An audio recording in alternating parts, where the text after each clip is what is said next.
Okay, so this is Monday, May 25th, 2026. And greetings, brothers and sisters. Forgot that. I fucked up. I forgot to put my video up yesterday. That was supposed to go up on Sunday, so I put it up. It was supposed to go up Sunday at 2, but I think I put it up today at like 1 or so. I don't know how long it's been up. So this video will go up. I have a video up uploading now, which will go up tomorrow at like 3. And this video will go up on the next day, Wednesday at 9 p.m. And then there'll be a day, which I will skip. I also want to mention I have a playlist, in case I die playlist, which I already put a number of videos on. Just it had to do with one of the other videos I was whatever. So one of my viewers sent me this, and this is very telling here. The current non-Jewish Messiah was chosen to be of service to the Jewish people and the Jewish Messiah. President Trump's right ear was grazed in... Okay, before we get to the right ear grace part. So he's saying the present non-Jewish Messiah was selected because he is here to serve the Jewish people and the Jewish Messiah. So this is what this guy's saying about Trump. Now, he could be lying to his people, but why the fuck would he do that? Well, he could just be making this up for whatever reason, he would be doing that. But he is, saying that Trump is here to serve the Jewish people and the new Jewish Messiah that's about to come into existence. And so that's pretty fucked up because, I don't know, Trump ran on a deceptive platform as America First. And I've said before, you can't serve two masters. Even Charlie Kirk said this, but he didn't say it about this. And Tucker Carlson said it. But of course, they don't realize that politics in America and God are two separate masters. But certainly Israel and America are two separate masters. But I looked it up. So I asked the question of whatever, Gemini. So I asked, what will happen in the world before, during, and after the Messiah? The beliefs about the Messiah vary very significantly through traditions on a sequence of global transformation. The timeline generally spans a period of great tribulation, societal collapse, followed by a messianic age of universal peace and spiritual enlightenment, and culminates in a renewed universe of eternal paradise, which is similar to what is taught in the Sajmark system, right? But, Judaism is a shitty religion. Like, it's because of the way that they present God. And Christianity and Islam is a part of that. They're three shitty religions. But here, so this is what the non-Jewish Messiah in Trump needs to help bring about so that the Jewish Messiah can come into existence. Prior to the Messianic era, the world is prophesied to undergo severe distress, often referred to as the birth pangs of the Messiah. Global conflict and upheaval, expectations including devastating wars, natural disasters, and societal mortal decay, persecution and tribulations, preparations in Judaism that include the gathering of the Jewish exiles to Israel and the rebuilding of the temple in Jerusalem, and the Christian eschatology. Astrology? I don't know. You see the word there. This era includes the reign of Antichrist, followed by the second coming of Jesus in the Christian teaching. The arrival of the Messiah marks a dramatic turning point where divine justice and peace are established, defeating evil, universal peace, spiritual awakening, resurrection. After the Messiah comes to the world, new havens on earth, eternal fellowship, and these other things here. Deeper dive in these, again, the same word, sequences. You can explore the My Jewish Learning overview, the Jewish End of Days, or review the Chabad.org guide on the Messianic era. Okay, so a part of this is what Israel is. So if Trump is serving Israel, and he's the non-Jewish Messiah, he's got to bring all this shit into being. He's got to make sure that Israel annexes all these properties and all the Jewish people return to this homeland where their glory days will be, ahead of them. So that means Trump is completely going to fuck you over, especially you Christian dumb fucks who voted for him, because he ain't serving Christ or you. He's serving this. That's according to this dude. And not just this dude. There were some other people. I just... somebody sent me a video with this person, this woman who was... who had 3 different, rabbis. I only watched the one, and I wanted to go find it, and I forgot to watch the rest of the video. But let's go back to the dude and talk about Trump's bullshit assassination attempt. And the Jewish Messiah. President Trump's right ear was grazed in a symbolic gesture of Exodus 21:6, where the Torah states that a servant who wants to remain with his master needs to have his right ear pierced. Trump... Okay, so that's a weird prophecy. You guys got a lot of weird bullshit in your fucking book, but he didn't get his ear pierced because there's no bullet. There was no fucking fake assassination. It was a fake assassination attempt with fake blood. No stitches, no scar, no anything. So he fucked you on that, right? was designated as God's servant and anointed one, just like Cyrus the Great almost 2,400 years ago. We have clarified in several videos that the absolute deadline for the redemption is by the end of the Jewish year 5787, which corresponds to October 2nd, 2027. 1,167 Okay, so listen to that bullshit. days from today. Thus, the redemption will surely occur during Donald Trump's tenure. And I have good reason to believe Donald Trump was chosen to be the one to redeem the sins of Asaph through offering his assistance. Not fucking Asaph again. That fucking guy, man. In rebuilding the Holy Temple on the Temple Mount. And they really believe this shit. It's, they're wearing these badges. I mean, this is Tucker Carlson bullshit. They follow, this whole thing. But they really believe this bullshit, right?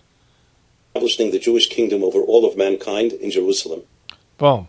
Is that what you want? So that's what Trump's doing? He's establishing the Jewish kingdom to rule over all of mankind in Jerusalem. And they think Trump is, that's what you voted for? Did you vote? Did Trump talk about that on his platform? Perhaps it is no accident that the numeric value of Donald Trump in Hebrew is the same as Messiah, son of David, Mashiach ben David. No way. 424. Boy, this crazy. That's quite a loaded number. However, Donald Trump is mistaken if he thinks he was chosen to make America great again. He's mistaken because that's not what he's here for. Fuck that. Fuck those Americans. What they're just supposed to do is they're supposed to spend all their money and resources and lives and everything that they hold dear and go make sure Israel is, back to what it was before in terms of the land and help rebuild and make Israel number one. That's what you're supposed to do, motherfuckers, you fucking goy over there. Fuck you, goy. He will no doubt do a lot of good things to strengthen our economy, protect our borders, and allow religious freedom to flourish. But America will never become a great country on its own, because Asaph's days are numbered. Not fucking Asaph. All our elite institutions and centers of power and influence are rotten through and through. The majority of Americans under 30 who are college educated and who are the future leaders of America support the vicious monsters of Hamas rather than the holy and courageous soldiers of the IDF. Exactly. You guys, fuck you guys. How dare you guys not want a genocide to happen? Not want all those poor those rabid Palestinian fucking children to die and get displaced because they've got to fulfill this prophecy. Fuck you, Americans. No human being, even Donald Trump, can reverse this. No.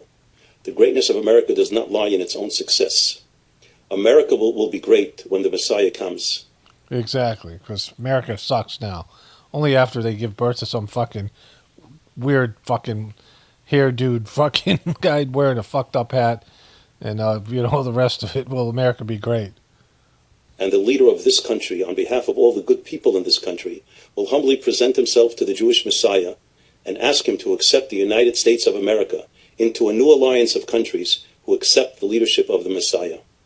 A new United Nations will replace the current cesspool that goes by that fraudulent name. A real United Nations, united to serve God, led by the Messiah and based... Okay, so the way that you guys think about God is bullshit. I've said this over and over. You guys are full of shit with your belief of God. Because we worship a demon. So fuck you guys and fuck Trump and fuck the rest of fuck the Messiah, the fake fucking bullshit Messiah.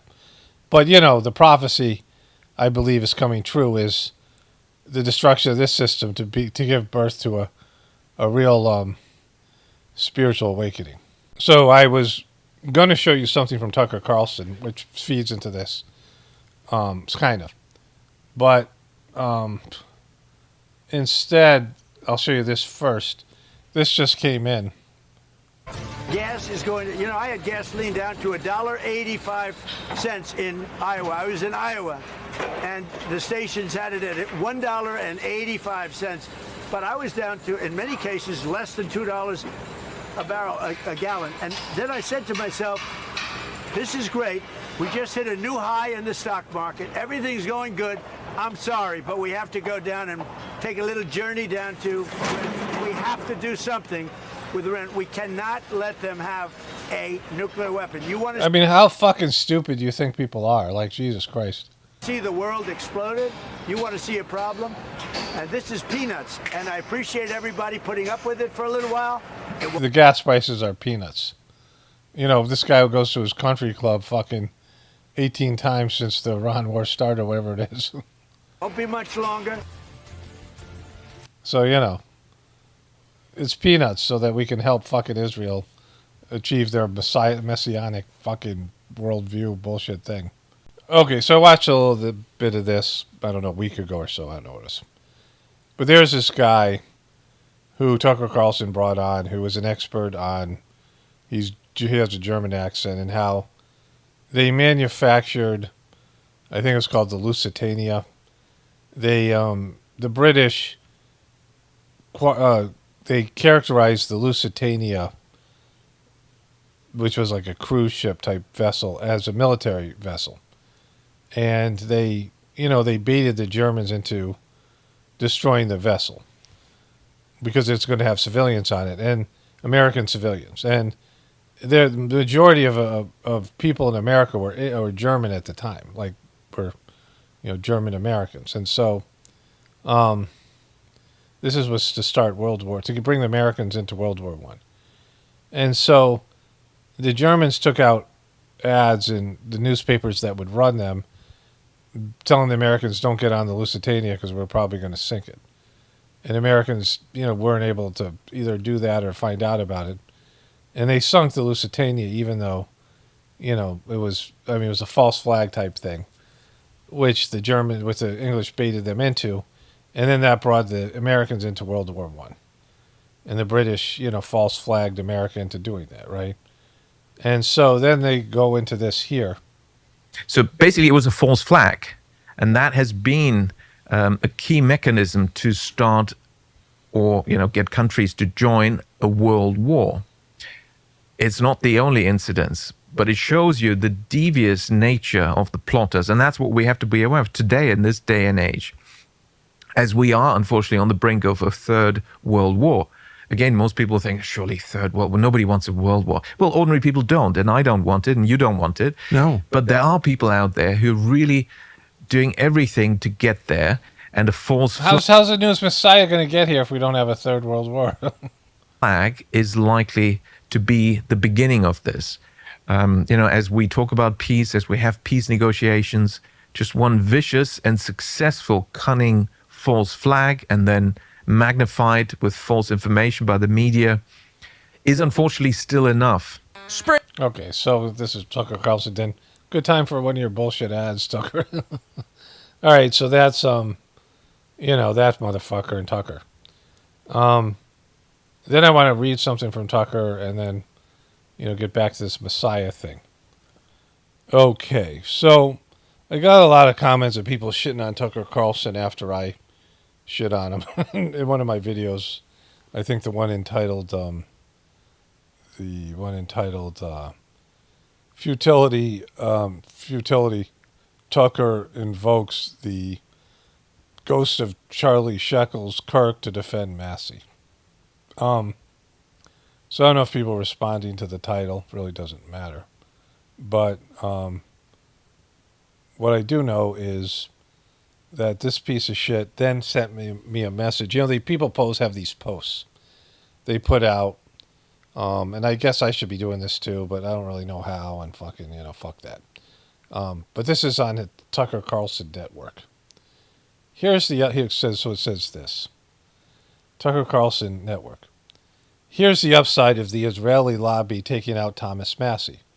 Thomas Massie's primary defeat is the saddest political development in a long time. It marks the end of the congressman's time in office, the death of MAGA, and destruction of any hope in the current GOP. On the bright side, nothing will be the same moving forward. By eliminating one of the country's most popular lawmakers simply because he believes in America first, the globalist lobby has officially gone too far for the people to bear. No, they haven't. Fucking, have you seen the fucking people, you lying sack of shit? Right? This is the stuff that bums me out about these motherfuckers who are grifting off of something that, the rest of us helped build. All of us who are either viewers or creators or both in the so-called truth community, we built something. And Tucker Carlson, these other people come in late to the party motherfuckers. They come in from, some celebrity corner. They get backed by, I don't know, whoever's backing them as controlled opposition. And they say stupid shit like that.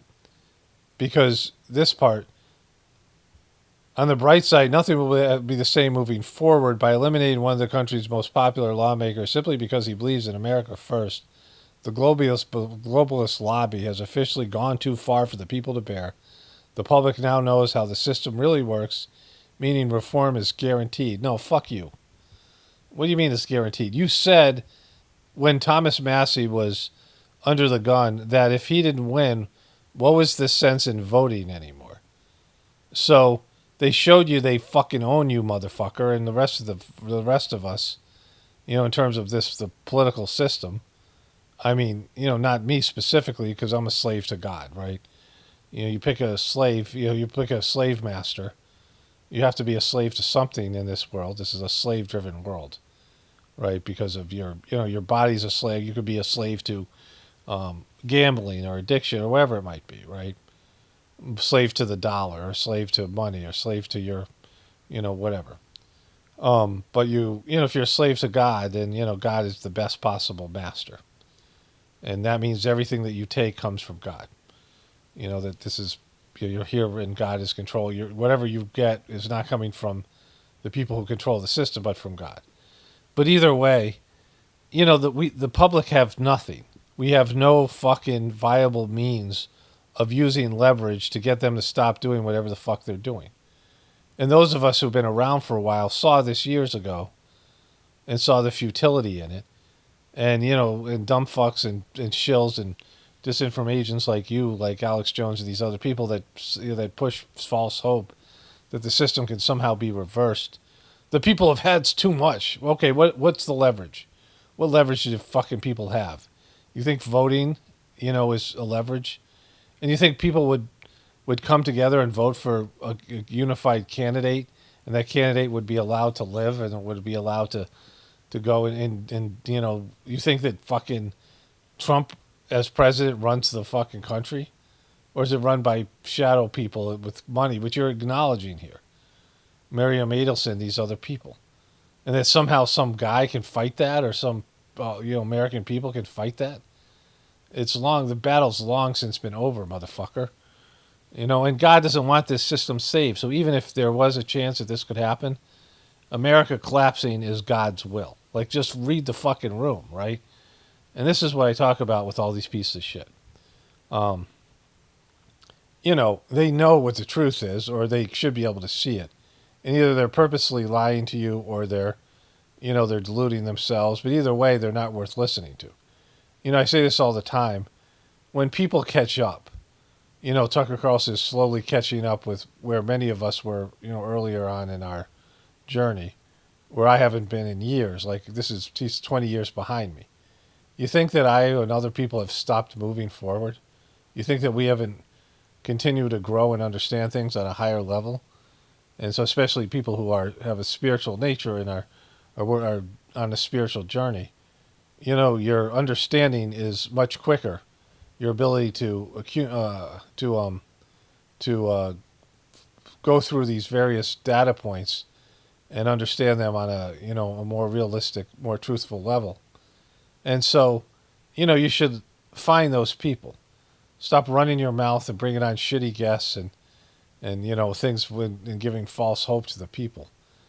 And so here he ends it with this. Yes, this is a low point, but it's not an end point. It's the beginning of something great. Tucker explains how in this episode of the Tucker Carlson Show. And so, this is this is their side, whatever it is, a side network here. It's a part of his whole thing. He said that in the video. This is part of his team of social media networks. And he just had Sean Stone and these other, fake fucking truther pieces of shit out there. And so, going back to the beginning of this thing, there are people who believe that destroying the world and destroying bringing about a so-called new world order and wrecking the old world, and Trump isn't one of them. Trump is just being given shit. Like they just, give Trump whatever he needs to do their bidding, right? And whatever they have on him or whatever it is. Whatever his participation is. Because he doesn't believe, he's not a dogma person. He doesn't believe in prophecies. Trump believes in Trump. But they stroke his ego and, whatever. But those people who believe in the end of world shit or whatever prophecies, they believe they've been given a promise based in their bullshit religion that isn't going to fucking come true. It's just simply not going to come true. And so that rabbi showed you the rest of this stuff that I showed you. That said Trump is the non-Jewish Messiah, all that stuff. And all these other people leading up to this, they believe that there's going to be an outcome that's not going to happen.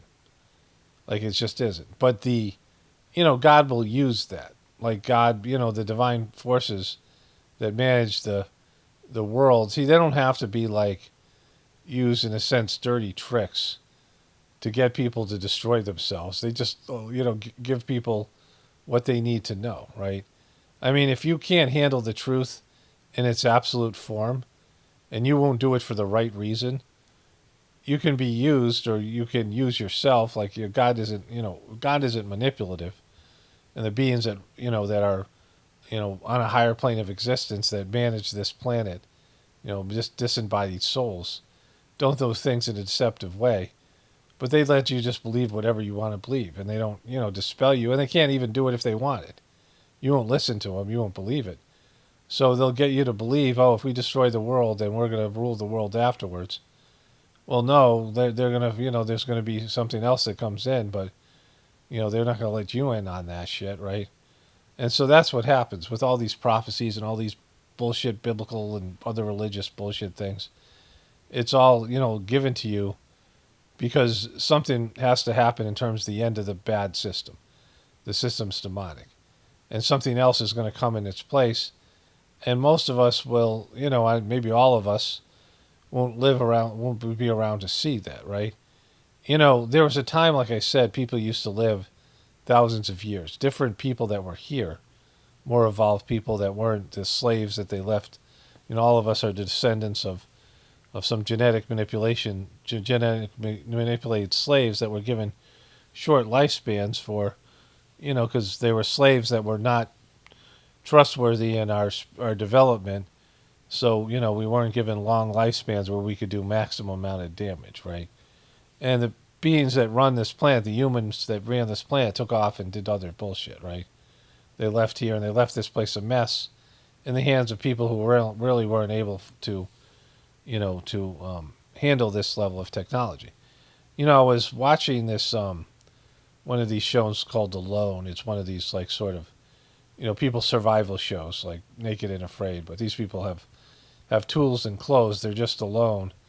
And they go to these places and they build, primitive huts. And, some of it's kind of interesting. I like that kind of shit. And this guy caught this fish. I forget what it's called. It's season 2. It's in Vancouver. He caught this fish that lives 200 years. I was like, holy shit. Is that the oldest living fish? And then I found that there's a shark called the Greenland shark that's basically blind. And it's in the cold waters of Greenland. And it lives like 500 fucking years. And it looks like it's a fucking corpse. It's a big ass. Well, it's one of the bigger sharks. And it just swims at like the bottom of the fucking cold ass, frozen ass ocean in near Greenland by the Arctic Circle, right? But it lives 500 years, and that's the oldest living fish. I don't know if there's other creatures that live that long. Certainly trees and things like this, right? They live thousands of years, and people used to live that long. Like, why do parrots outlive us? Why do tortoises outlive us? Right? There's animals that outlive people because we're supposed to be the highest developed people, and we have sophisticated medicine, and we're getting outlived by fucking sharks and fish and other things. Certainly trees and some of these other things. They're thousands of years old. But there are a time where people lived that long, and if people lived that long, we would hopefully evolve spiritually and be more mature. But there's no guarantee of that. And so there'll be a time where the DNA will be unlocked that people can live longer and have more sophisticated and better and higher developed lives. But right now that's just not the case. And so the system has to go down, and there has to be an evolution, a spiritual evolution, and there has to be massive population reduction for any of that to happen. And what that means for you and me, there's probably not good. I mean, it's good from a spiritual standpoint, but in terms of our material lives and our egos and our lifestyle, it's not going to be great, right? All these things that they're talking about, and they're openly talking about it, right? Okay, so that's the beginning of my video. I'm done with working on this today. I'll finish the rest of this up tomorrow, and this will be up Wednesday morning. All right, so I think this video today is Tuesday, May 26th. I think this video is going up tomorrow at, let's say 9 p.m. And then I'll take a day off because I messed up the videos before, which I explained. Anyways, so Donald J. Trump wrote this on Truth Social. I laugh at all the Democrats, rhinos, and fools who know nothing about the potential deal I am making with Iran. Things haven't even been negotiated yet. So they announced a deal, right? The Trump administration announced the deal. Trump said the war is over. They've solidified a deal. Iran is not saying shit. They're not saying that there's a deal done. They're not. There's two parties in the deal. They haven't said they've accepted the deal or the deal is done. So how the fuck can you say the deal is done when it isn't done, right? How can you say the deal is done and then say we're still negotiating it, right? So this is classic Trump. And, it shows you how far he's taken his, megalomania, right? Here, let's go back to it.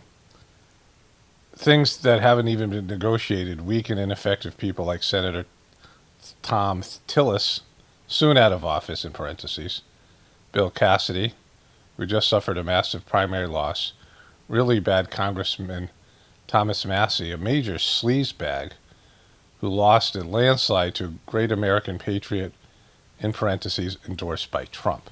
He talks about Trump quite a bit in the third person, like Trump is some kind of entity, this Trump, he puts it in all capital letters, that this guy was endorsed by Trump and he won.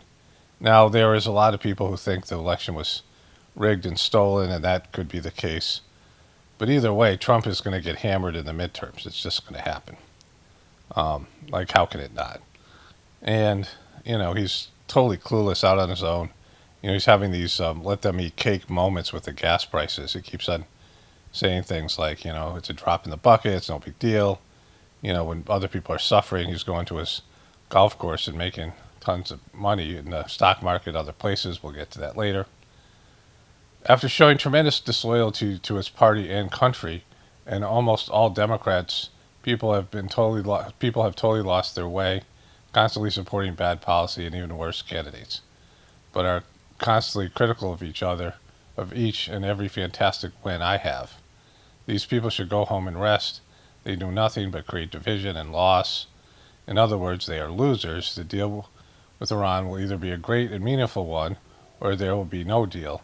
It will be exact opposite of the JCPOA disaster negotiated by failed Obama administration, which was a direct and open path to nuclear weapon for Iran I do not do deals like that, President Donald J. Trump. Yeah, he does deals in which he profits from, because that's what this is going to be. There's going to be some way of Trump profiting from this thing. He already has. We'll get into that. This is all about him, and he doesn't give a shit about America or anybody else. Like, it's very clear that's the case. It's always been clear. Trump has always been a very selfish person. So this was recommended to me by Twitter. I have no way to verify this, but it says, well, I could just search the Saudi Arabia just slammed Trump's big Middle East dream. Saudi Arabia wants independent Palestine. Every Middle East country must join the Abraham Accords as part of the Iran peace deal. It'll be historic. So I guess he said that. And, that's problematic. And Saudi Arabia has officially rejected Trump's demand. We reject that. No normalization with Israel unless there's an irreversible pathway to independent Palestine state. Saudi just reminded everyone Palestine is the ultimate red line.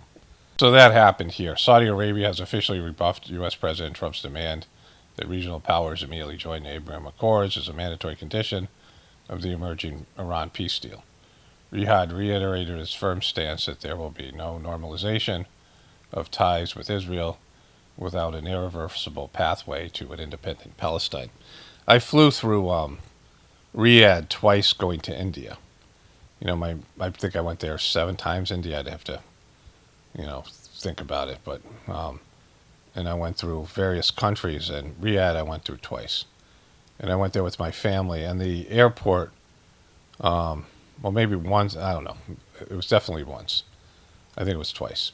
And the airport was so cold, and we had a 12-hour layover. They just, it was like 110 degrees outside, the desert. But the airport was like 50, 60 degrees. It was like they had the air conditioner cranked. And I had a hat in my backpack, and we took turns wearing it and like taking naps on the side and whatever it was. But I bought some bottled water they had there. And it said on the water, fluoride added, which I thought was quite interesting that they were doing that, right? Like, there. Anyways, Trump's demand during a recent diplomatic push, President Trump stated that countries like Saudi Arabia, Qatar, Pakistan, Turkey, Egypt, and Jordan must simultaneously sign on to the 2020 Abraham Accords as part of the U.S. brokered agreement and the war with Iran. Like, why the fuck would he say that? Like, why would he say that? It's you don't have enough trouble negotiating with Iran, but this is all on behalf of Israel. They want, this is an Israeli thing. Of course, that's why he said it. Saudi officials and diplomatic sources quickly pushed back, signaling silence and awkwardness on initial calls. They subsequently confirmed that Palestine remains the ultimate red line, and the official ties with Israel are strictly conditioned on tangible progress towards Palestinian statehood. Trump has lost his shit. Like, he's putting shit out there that can't happen. And, it's one thing to just go and, when you're in business, offer outlandish deals. Like, say you're going to buy something from somebody, like company or real estate, and lowball them, or something. And they either say yes or no. Or, in Trump's negotiating tactics where he said he would, obliterate Iran, basically insinuating he'd drop a nuclear bomb on him. Like, you can do that in business, say shit like that. And you really can't. Like, you become a clown after a while. Like, whatever. But, it's not as bad as being president and saying shit like that. Like, there's things you don't say. You just stabilize things. But, Trump's been considered such an ass clown and a joke now for so long. Everybody kind of ignores his bullshit. Like saying that he wants Greenland, right? Trying to make outlandish claims and deals and, whatever. But, like you can see, he's lost his shit. Who MAGA thinks they are. But they'll never take our freedom! All right, so that's who they think they are. And this is something I showed. I got a meme for this. I've been showing this meme lately, even in recent videos. Assume the position.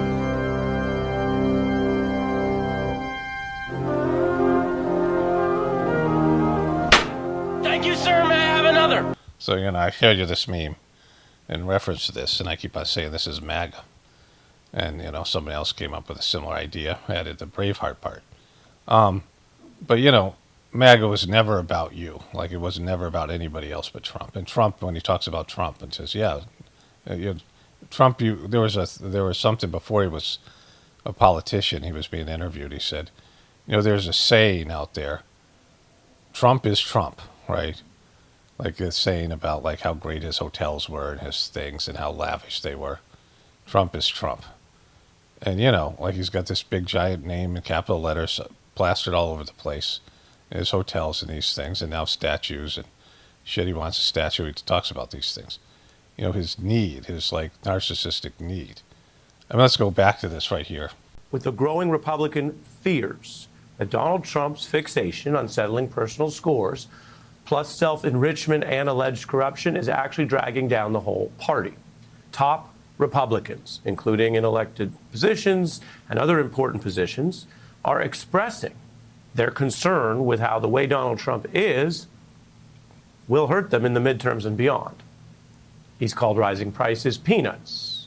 He has outlined plans for money for criminals, the soft on crime, anti-police, pro-insurrection fund that may not get off the ground because there's already been so much pushback. Today, the Times reports on what it calls Trump's self-indulgence, deepening Republican fears for the midterms. And this is, of course, the official start of summer this holiday weekend.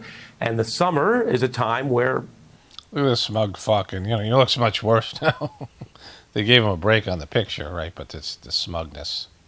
People tend to tune out of politics a little bit and then come back for the home stretch of the midterm. So if this is the baked-in headlines and views of the summer, that's bad for Trump and the Republicans. The Thug Fund is a jaw-dropper that's incensed Republicans in the Senate over the holiday weekend. Reports they are vexed.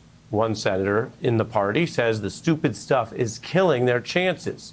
Another Republican pollster notes that if Trump's highest goal were to maintain control of Congress, he wouldn't be doing what he's doing. That's also against the backdrop of the...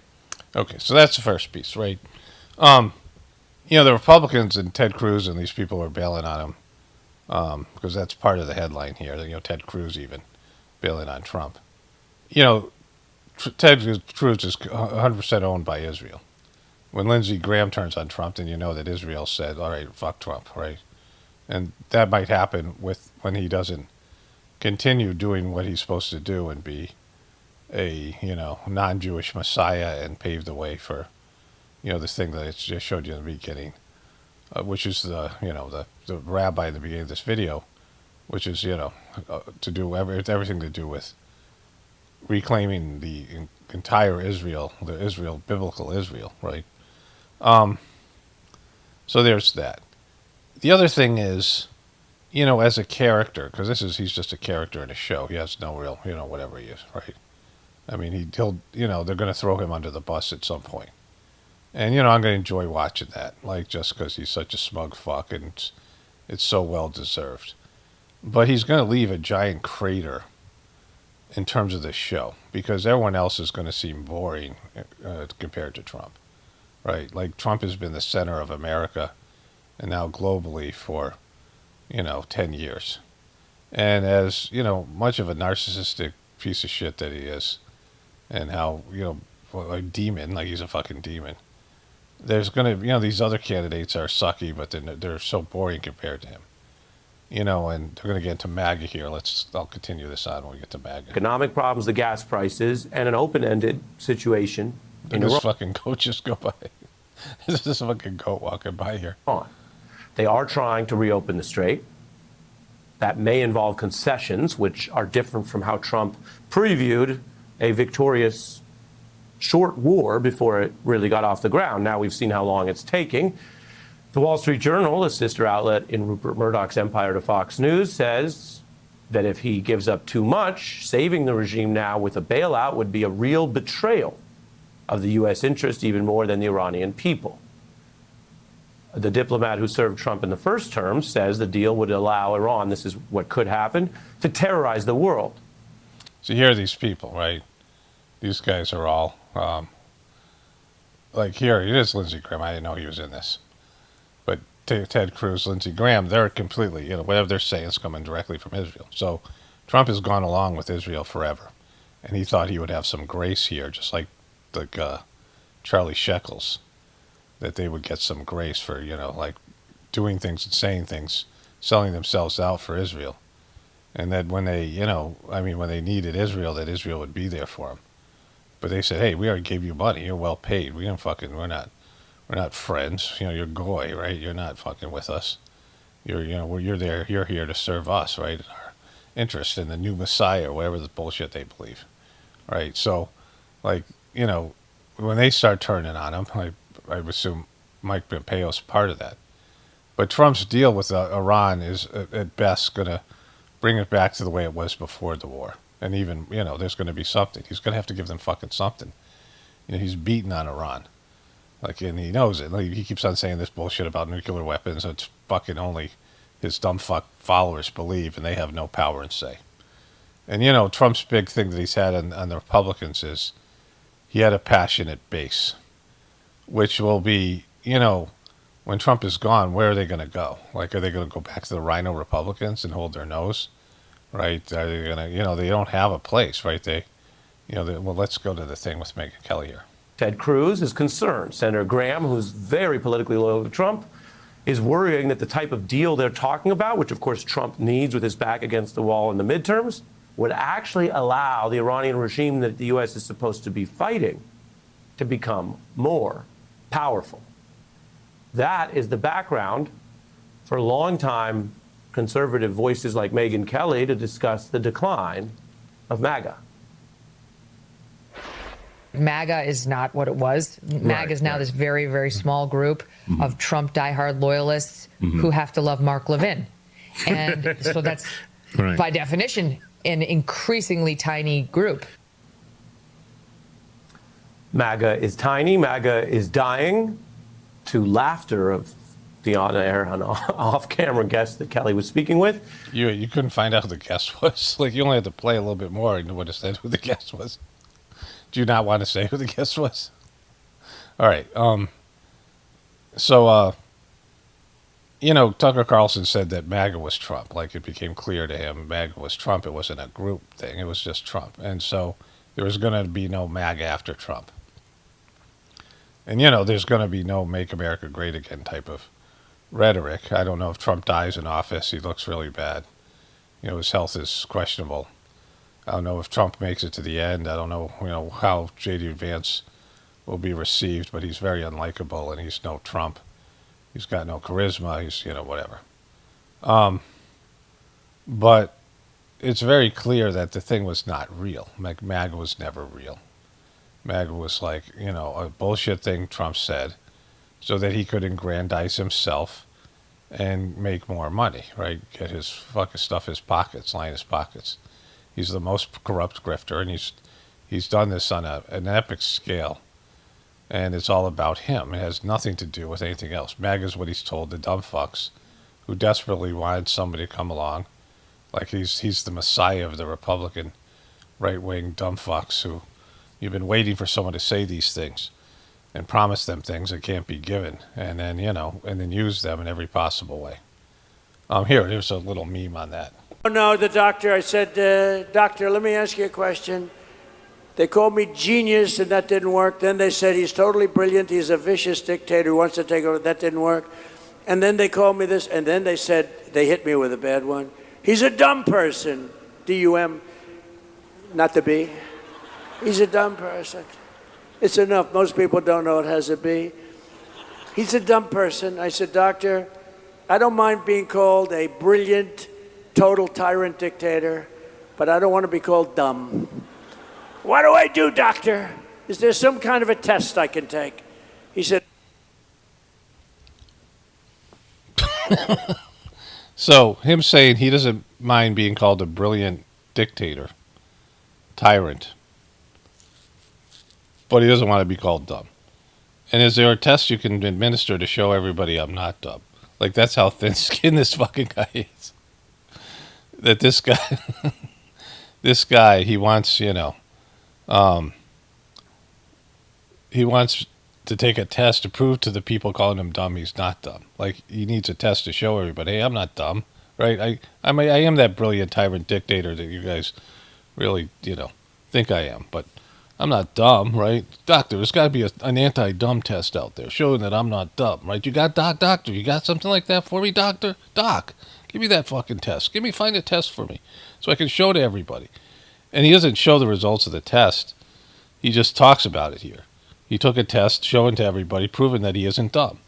And he aced it, and they said he was brilliant. It's not a test that, it's a cognitive test. It's not an IQ test. It's not a test of seeing if you're, is seeing if you have mental deterioration or not, right? How well you can recall things, how your memory's working, right? How sharp you are. It's not about being dumb. But, this is this guy's thin skin. And the things that he just said there sums up him as a person. He doesn't mind being called an evil tyrant, a brilliant tyrant. But just don't call him dumb. Okay, so I just saw a headline of Morning Joe Scarborough warns that the Iran deal is a loss. And it is sucky, and Trump failed. But, they're not going to have a deal, and it's going to lead to World War III, right? Like, everyone who's trying to get Trump, all these people, no one should be saying shit, right? Because, Trump's caught in a rock and a hard place between the fact that Israel expects more out of him than he can give. I mean, expects him to do things that, even he won't fucking do or shouldn't do. And, all the things going on with America and the fucking Iran bullshit, all the stuff, he's caught himself in a fucking trap. And, Trump's so selfish and so narcissistic and so fragile and so owned. This is going to lead to something bad. Like him taking the loss and walking away and then pound on him later. Then you can jump on him. But don't fucking sabotage the thing. If you're a Democrat or you're somebody who, let him fucking make the deal. Keep your mouth shut, right? But people won't do that either because they all suck. This is, Trump is the epitome of everything that is wrong with Americans. He's a quintessential American. He's just the worst. And so there's that. But here. This week, Trump disclosed more than 3,000 stock trades in just the first 3 months of this year, a combined value of up to $750 million. Shares included NVIDIA, Apple, Boeing, and Tesla. And the CEOs of all those companies just so happened to be with Trump during his recent trip to China. So I think what she's saying is, he disclosed his own trades worth almost $1 billion, $750 million. So, everything else, when he saw what Nancy Pelosi was doing, he was like, hold my beer, right? When, Dianne Feinstein, all these people who, Nancy Pelosi's husband, and all the things the Republicans whined about. And now Trump is doing it to the tune of, almost $1 billion, right? And so that's crazy. And we must note, according to a spokesperson for the Trump family business, neither President Trump, his family, nor the Trump Organization plays any role in selecting, directing, or approving specific investments. They receive no advance notice of trading activity and provide no input regarding investment decisions. Yeah, that's not fucking. No one who would fucking believe that. Even his supporters wouldn't believe that shit. All those people that are like, hey, Trump doesn't take a salary, right? Yeah, he does. He takes a corrupt one. Or portfolio management. So, Catherine, does that clear everything up there? My understanding is, okay, I get it. Trump didn't download the Fidelity app or Vanguard or whatever and do all the trading by himself. I assume they have advisors and folks that they pay for. The title of this thing is, we're supposed to be idiots, which, I'll just go find that because it's worth finding. So here's the line. Without any kind of mechanism to prevent corruption or anything even more sinister than that. And we're supposed to be idiots. We're supposed to take at face value. Oh, you decide to let China buy these NVIDIA chips that have been banned, but a week earlier, just total coincidence that you made a multi-million-dollar investment in NVIDIA. We're supposed to just believe that like we're total idiots. It is. Yeah, well, brah. It's not that, that's for his Trumpers who are total idiots. And, not that the Democrats aren't total idiots, because you guys, pushed senile Parkinson's having four-stage cancer having Joe Biden on the American people. The auto pen. But the reality is you can't do anything about it, right? Like, no one could stop Nancy Pelosi. I mean, the Republicans didn't clean that shit up because the corruption's so widespread. And they're just, they're just corrupt as fuck. And they're doing it right in your fucking face. Trump is more, all right, I'm going to do it right in your fucking face than these other people. That's the only difference. Which kind of makes Trump, like I said, he's the quintessential negative things about what people think about Americans. When people complain about Americans, Trump's personality is all of the things that people complain about. So this is kind of what's great about this whole thing. He's just fucking outright doing it right in your fucking faces, and you can't do anything but whine about it on a dying network that is, literally your audience is dying because they're all, in the elderly demographics. And even if, there's no mechanism for anybody to do anything about it. Like, he's just saying, hey, we can just steal, right? Like, I remember I walked into, my buddies and I were drunk, and we walked into like a 7-Eleven. We were in college, and there was a bunch of kids in there, and one of the kids said to us, this lady, she's like an older lady there, is clueless, and they were just filling up big gulps and chowing down food. And the lady's like, I know what you guys are doing back there, but she had no way of stopping them from just, basically, they were looting the place without any sort of violence. But, and, I mean, I was like, yeah, this is, this is what America is like right now, right? So this is, this kind of thing where he's doing it right into your face and say, you guys can't do anything to stop me. And nobody can. And, you didn't speak up when Joe Biden did it or Clinton did it or Obama did it. And now you're sitting there whining about it because, and certainly Nancy Pelosi and Dianne Feinstein died with $120 million of assets, including a private jet. And so where did she get that on a $400,000 a year salary, which is quite a bit of money? She's making a lot of money compared to, what an average person makes. But, she got all these assets because she's doing insider trading and the rest of these things. I think one of my viewers sent me this. We know that Kit Green at the CIA has some program to access the 23andMe and like whatever Ancestry.com databases through some backdoor, and that they are screening the entire, whoever signs up for these services, for a specific genetic variance from the normal Homo sapiens population, which the CIA knows to be the genetic marker of these Nordics. And they said, look, our children, especially our grandchildren, have no idea where they're from. We tell them stories about how like their grandparents are from Sweden or whatever. And they don't know, we just want them to have lives of peace and liberty here in America. But the CIA wants to hunt them down. And this was why they met with Lynn. They said, would you please go back to these people and tell them we are not trying to take over your government. We just want to live here. All right. So I guess they're talking about some sort of Nordic group. CIA accused of using Ancestry and 23andMe to ID alien bloodlines. Again, it's the Daily Mail, so you got to take it with a grain of salt. But I mean, not that they're less legitimate than the mainstream media, but they're just more sensationalistic. But and if they're really going to look for alien DNA, they have to go beyond people from Sweden, right? I'm not saying Swedish people don't have it, but according to people that believe in this stuff, there are these blonde aliens that are connected to people in Sweden, and there's been interaction, and there's these aliens over there that look a lot like Swedish people. But there are a lot of different, my wife was asking me about this the other night, last night, I think, that there's people who, souls come in from, and I talked about this in my book, The Choice. Souls come in from different parts of the galaxy. Like there are, your soul might originate from one part of the galaxy or another. There's lots of disembodied souls that no longer have to incarnate in physical life.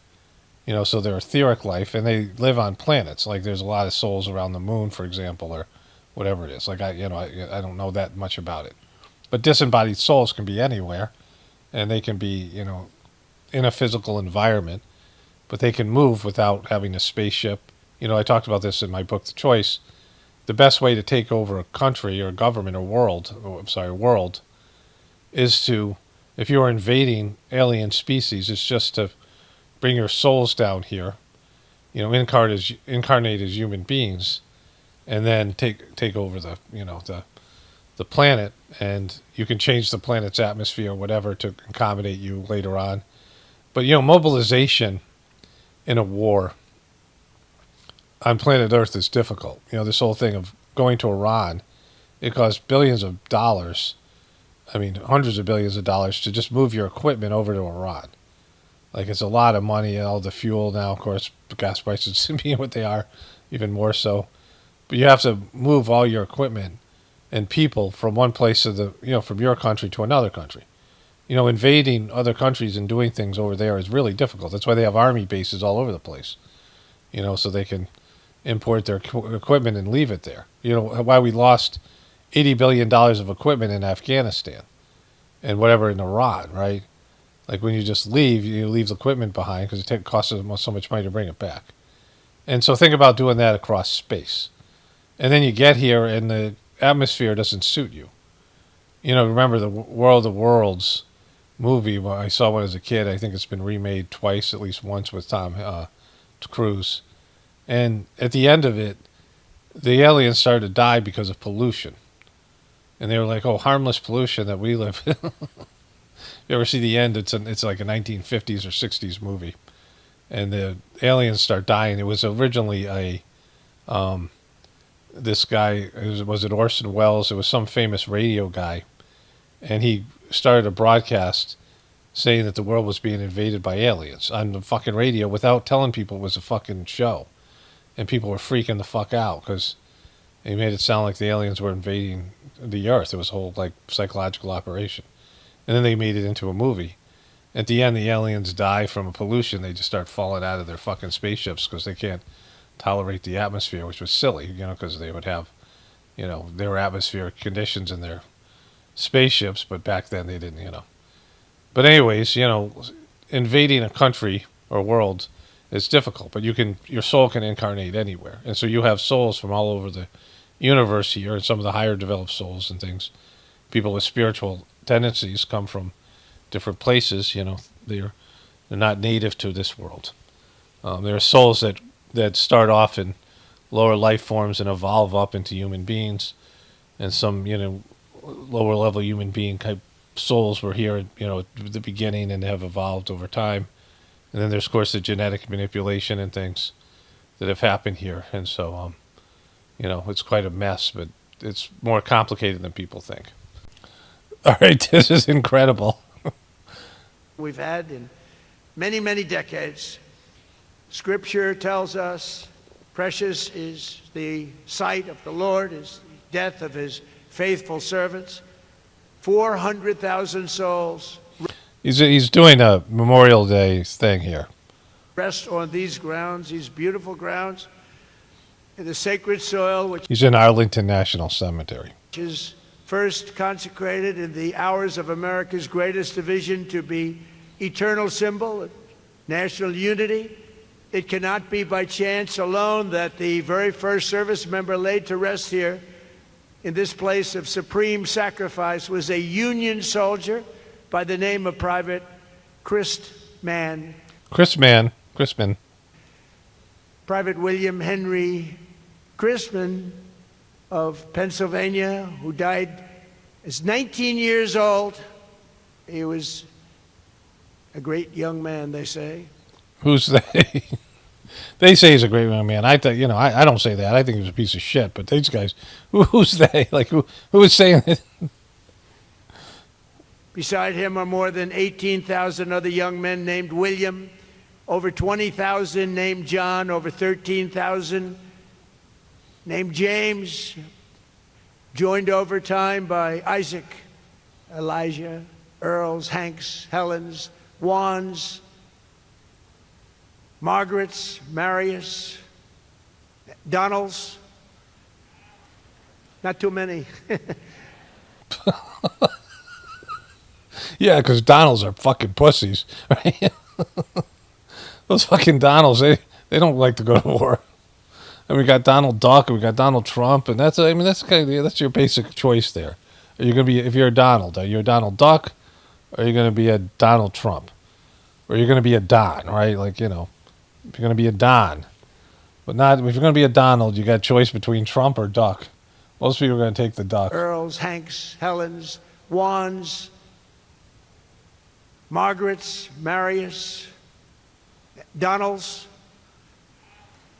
Not too many.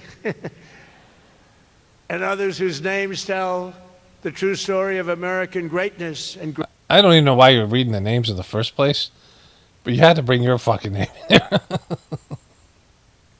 This is just classic Trump. This is the epitome of Trump right here. Okay, the voices could be better here, but here.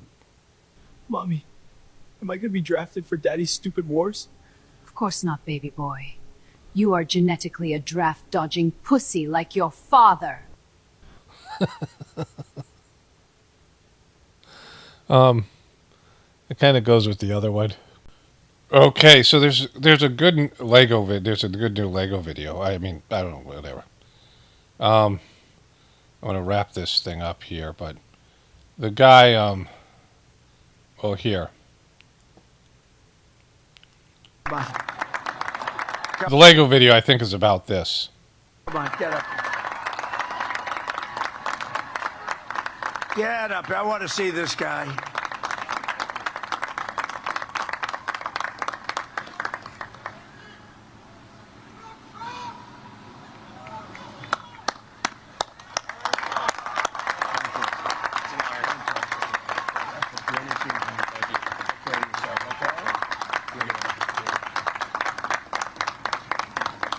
I hate good-looking men.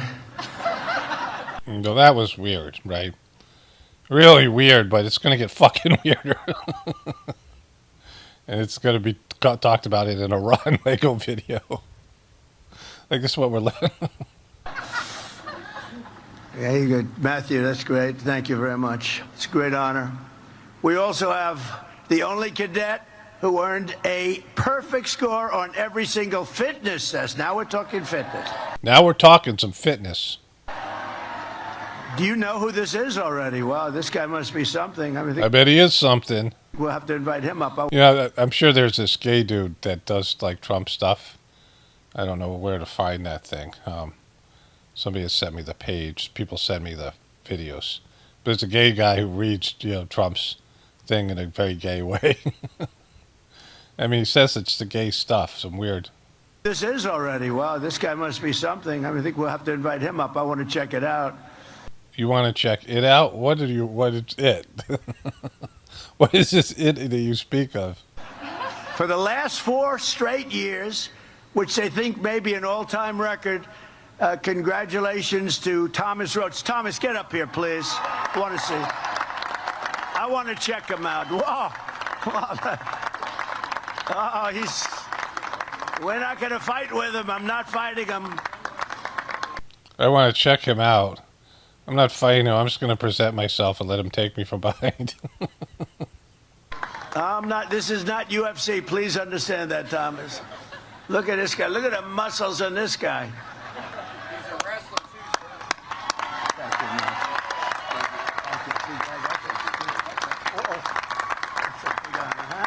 Thank you very much.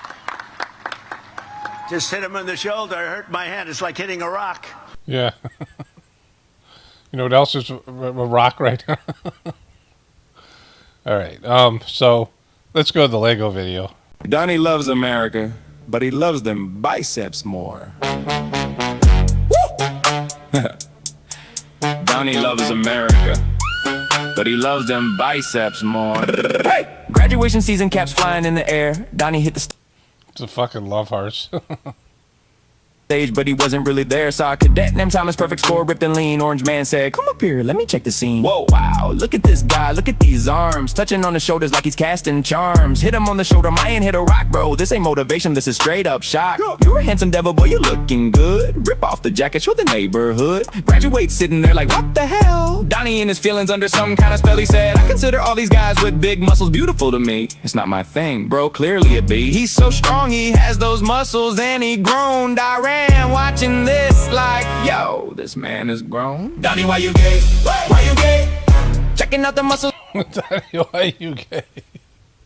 Every single day. Why you gay, Donnie? Why you gay? I ran watching clothes. What you trying to say? Now let's talk about family, let's talk about love. Donnie Jr. getting married, but Pops ain't show up. Third fiance, third time's the charm, but Donnie said, I'm busy, got Iran on my arm.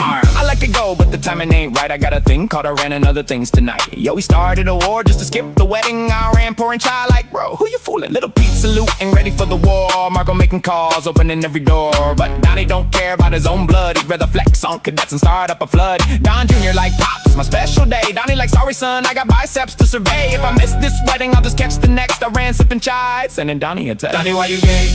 Why you gay? Checking out the muscles every single day. Why you gay, Donnie? Why you gay? I ran watching clothes. What you trying to say? Yeah. All right. This thing's like 3 minutes and 54 seconds. But you know, well played again. I haven't seen one of these videos for a while, a week or so. I figured they'd put them out every day. Jesus Christ, right? So also there was this, apparently, because I knew there's some things I missed in that speech. Like I saw the clip and I forgot about it, and there was another thing. This is not one of the things it's one of the things I missed, but I never heard this part before. But there's more here. So Jackson and Dart, the quarterback for the New York Giants, showed up for Trump, which some of his teammates weren't very happy about. But Trump said this.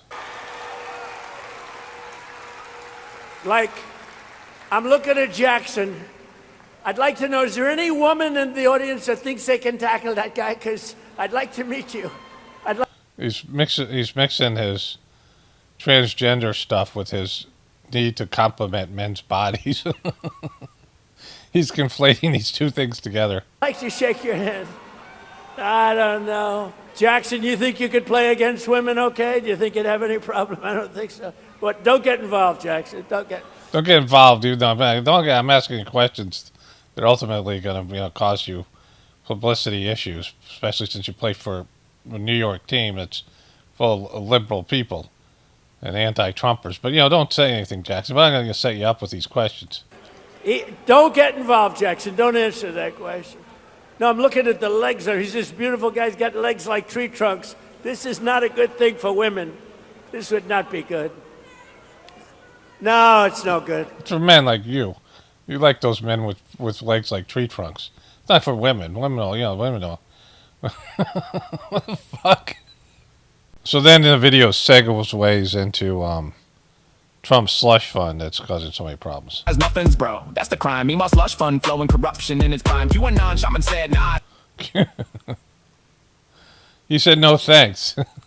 The QAnon shaman's too good for that money. That's blood money. Only voice of reason dressed up like a bunny. But then he sued the government for 40 trillion cold integrity. Nah, just trying to get that gold. DOJ memo said tens of millions could apply. That's 20 million. All right, so they're all over his bullshit.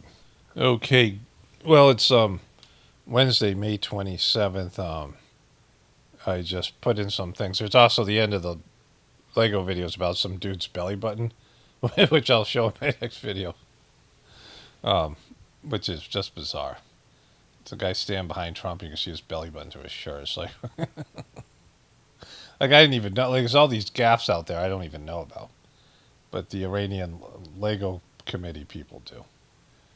They're catching them. All right, so I had a few comments to get to, I think, here, and then I have to read through the comments again this morning.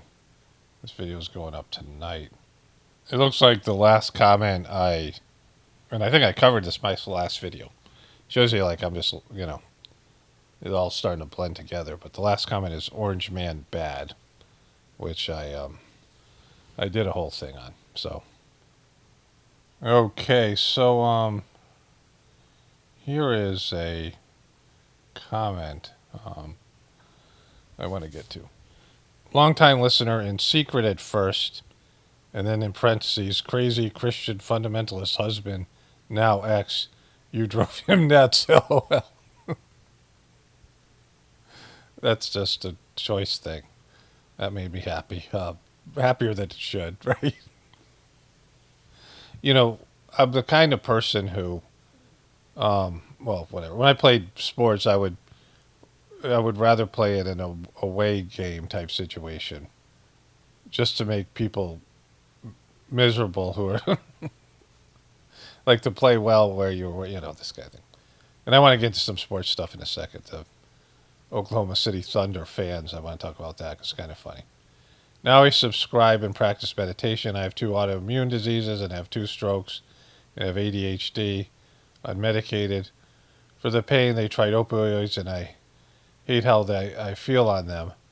I've chosen to use THC. I've done so for 5 years. I'm not a stoner. I smoke controlled pain and work out clean. Garden live life. My question is, can that interfere with my transmission? If I don't smoke it, all I think about is the pain. I really can't answer that in the sense of like, a couple of stories about that. There was one, there was all these boomer hippies and they're using LSD and things like that.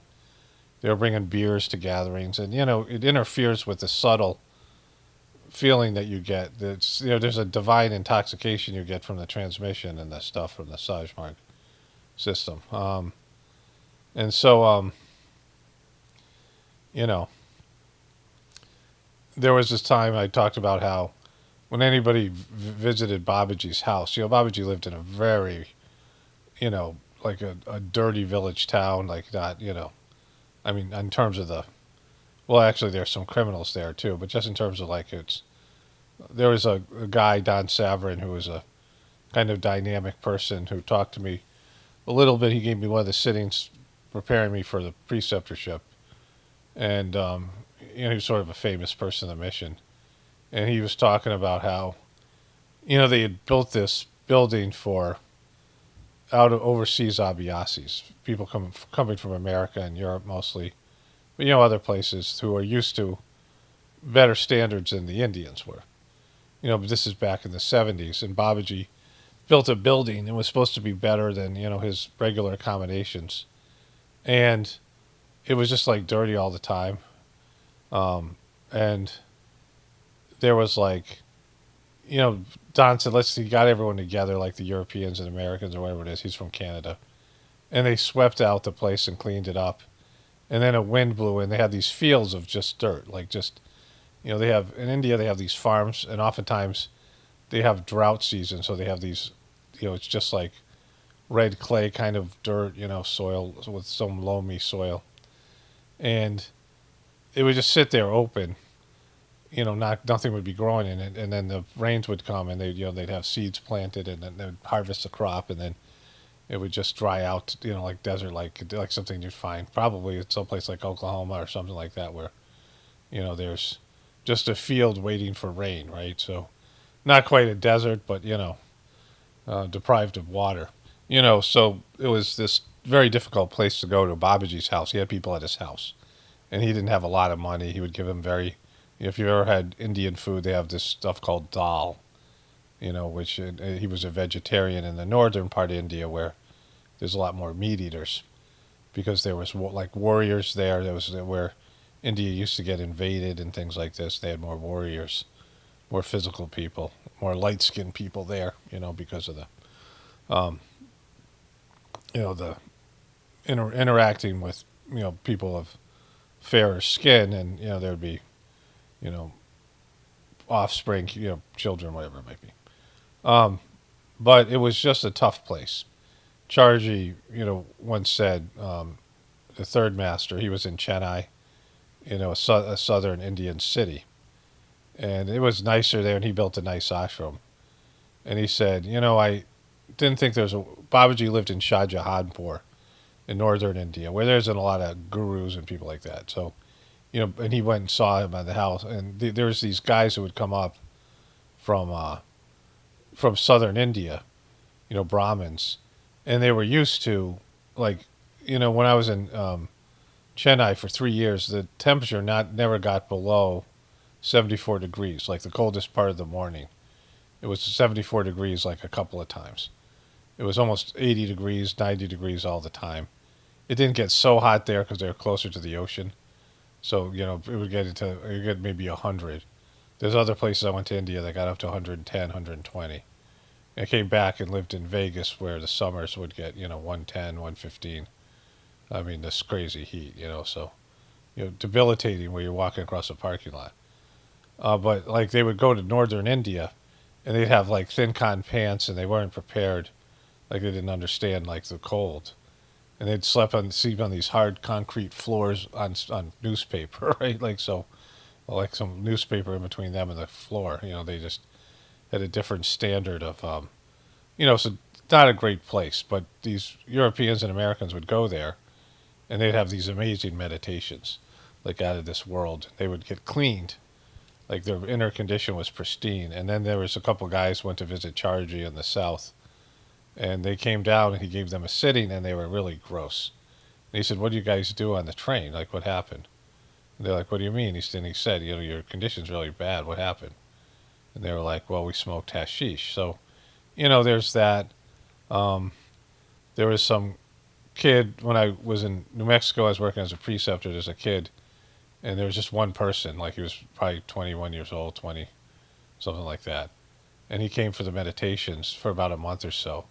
And I realized there was no transmission. And I was just giving sittings, group meditations with nobody there, with the idea that there would be people, right? So people would come to your house and you'd give these sittings. And then when I first got back from New Mexico, like 7 or 8 people showed up. There was an Indian guy, young guy, who was he was already a practitioner of the system, and then he put out posters and shit. Like I didn't do anything, and he got all these people to start. Then he moved out, and the whole thing, everyone left. And so but I would just continue doing the meditation like there were people there, right? Like imaginary people. And this kid showed up, and it was like the transmission was there when he wasn't there, right? When I was doing the regular sittings. And so I asked him, and he was like doing fucking heroin, right? And he was like, "I am a spiritual seeker." I'm like, "Well, you can't do both." But so I really can't say. There was this guy Clark Powell, who was ex-Vietnam guy. He wrote a book about Charji. He's from Alabama. Big personality, really funny guy. A lot of like psychological issues, but he had a lot of young students from I think the University of Alabama in Mobile. He lived in Mobile, Alabama, and they had a lot of hippies, a lot of stoners, and there was one guy, this guy Chris Jackson. He was a funny guy. I talked about Chris before. He was in India when I was there, and I was going through a tough time, and he was like just a good, solid person. And he was talking about these. He was a black dude, but he was talking about these like white hippie guys.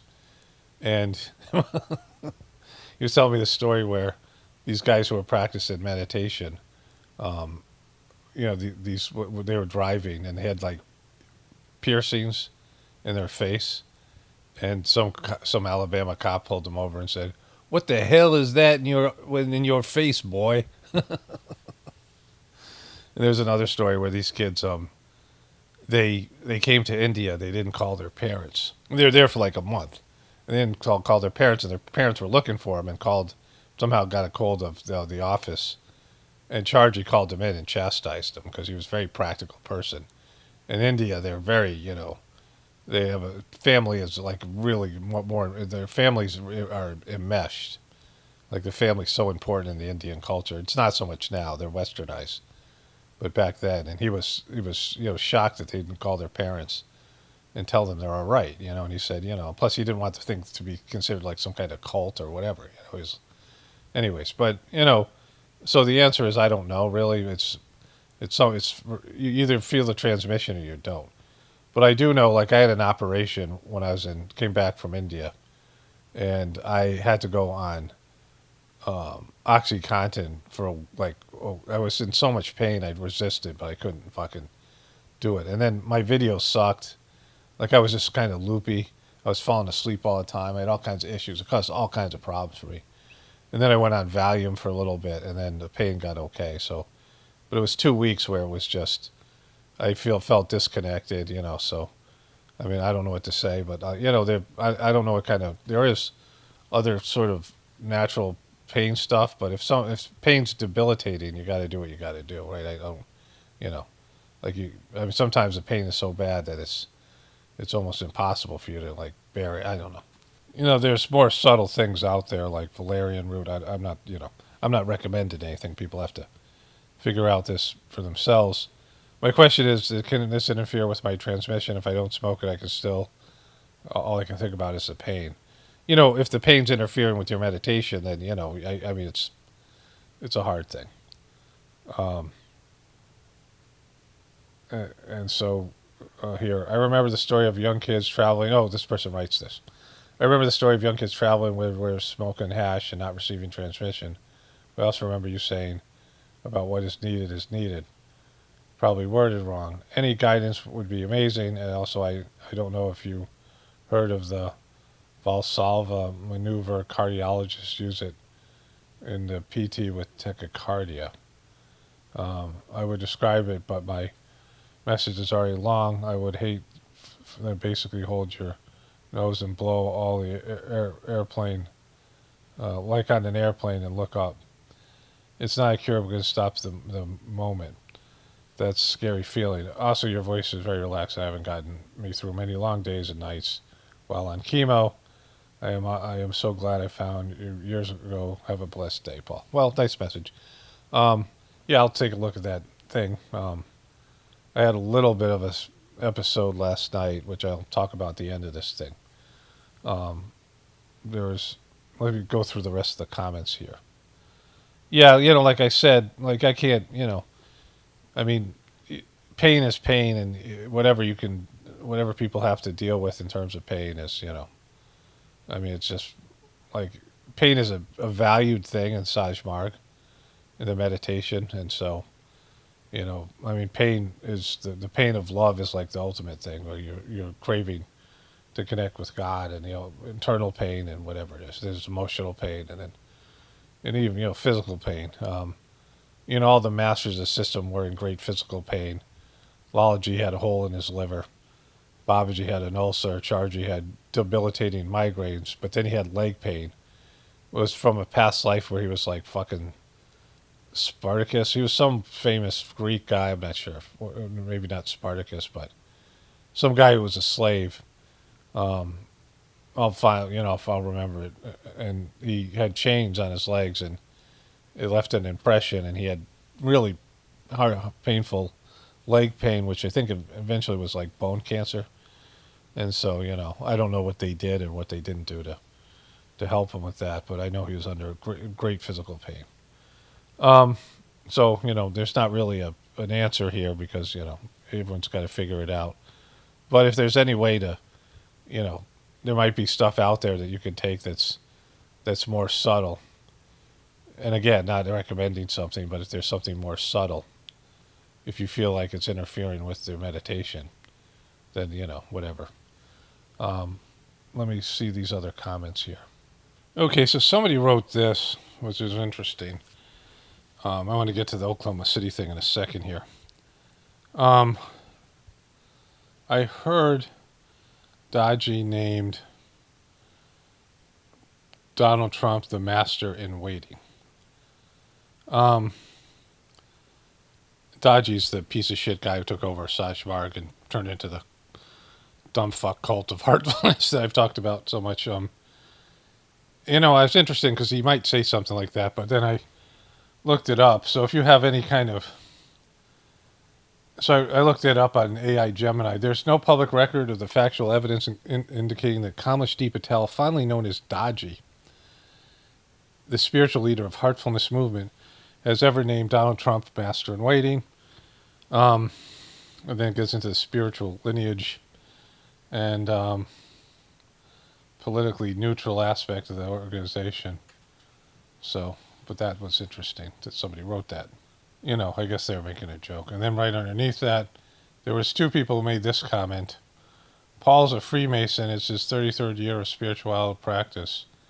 Laughing face. Just kidding. And then somebody above that said, you know, I gotta scroll up here. Somebody wrote, you better watch out, Paul. People are going to be throwing that 33 in an accusatory way. Illuminati confirmed. Yeah, I don't give a shit about that. You know, I realized this is going to be my 33rd year because I started in 1993. So next year will be my 34th year. Is that Illuminati not confirmed? You know, it's just the weird shit. There's like stupid shit in the truth community. So here's a good comment. I like the way they used the word here. Paul, thank you for always speaking your truth even when others fight tooth and nail to stay litmusstein to the lies. I like the way that they turn litmusstein into, you know, getting 9/11 or, you know, whatever that is. You know, when people make a new word out of an existing word. I think that's it. Bettina is a common Danish name and Northern European name too. If she's a Danish woman, us Danes would call her a Feldmadras. Go Google it. Somebody laughed and said, Googled it. So I'll go look it up. You know, it's funny because I know quite a number of Danish people I've never heard that, Feldmadras in Danish slang term translating literally to field mattress. Historically, it's a derogatory insult that originated during World War II to describe Danish women who had had romantic or sexual relations with occupying German soldiers. Kaboom. So that's funny. So that's I never heard the name Bettina, and I probably know, you know, a lot of different female Danish names, probably like 10. You know, so I probably know about, you know, let's say I know, like, I've talked to like 5 Danish women at the ashram, and then there's ones who are kind of famous, people who, you know, are mentioned in the books, or they were, you know, they're longtime practitioners. There's probably about 200 Danish people, and so I know of about 40 of them. There's one guy I talked to quite a bit. He's an older guy, really nice guy. I can't remember his name, so, but I never heard Bettina, so there's that. Somebody wrote this, and it just something popped into my mind about it. A Michael Jackson defender and a flat earther all in one. Imagine that. Thanks, Paul. Great video. You know, it's weird. There's these things. It's vegans, it's flat earthers, and it's Michael Jackson people, and it's some, you know, biblical Christians, but not as much, who just can't fucking let anything go. Like if somebody says something about Michael Jackson, they have to fucking say something, right? If somebody says something that's vegan, you know, I had 2 vegan hostile people that showed up here back when I had liberals, and I don't give a shit what you eat, you know. I was a vegetarian for a while. And there was a picture of my kids. We had we had a calf and a heifer, you know, baby cows. And my kids were bottle feeding them. And it was a cute picture. There was 2 cute pictures with my kids doing it. 3 kids were out there. 2 of them were bottle feeding. 1 was in the middle watching. And, you know, I posted these pictures. And some woman on Facebook wrote me a long thing about how I was, you know, abusing these cows and, you know, because we were milking the cows and all this stuff. You know, and I said to her, if people didn't eat and milk cows, there would be no cows. The wild cows are now dead. And cows are a wonderful animal. And especially the ones that are hand milked. You know, you form a relationship with a cow. And the cow gets safety and is fed. I mean, cows, you know, they can break through barbed wire. You know, our cows would run off to other cows. They would smell other cows near our house. And they would jump over the fence, or they would push through the fence every once in a while. And then they would come back. One time our cow Phoebe came back. She had bloody knees.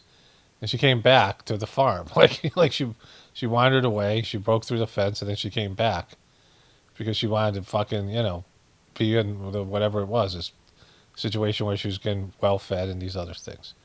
And the cows who are well fed, they don't even need fences in a sense. I mean, they'll go, they would wander around.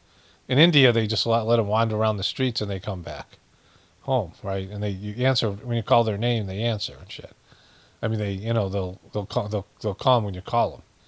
They're very intelligent animals, and there's a long history and so, it's a very all these animals that live on farms, they can't be wild anymore, and many of them live, fairly good lives, especially the ones that are like chickens that lay eggs, and milk cows.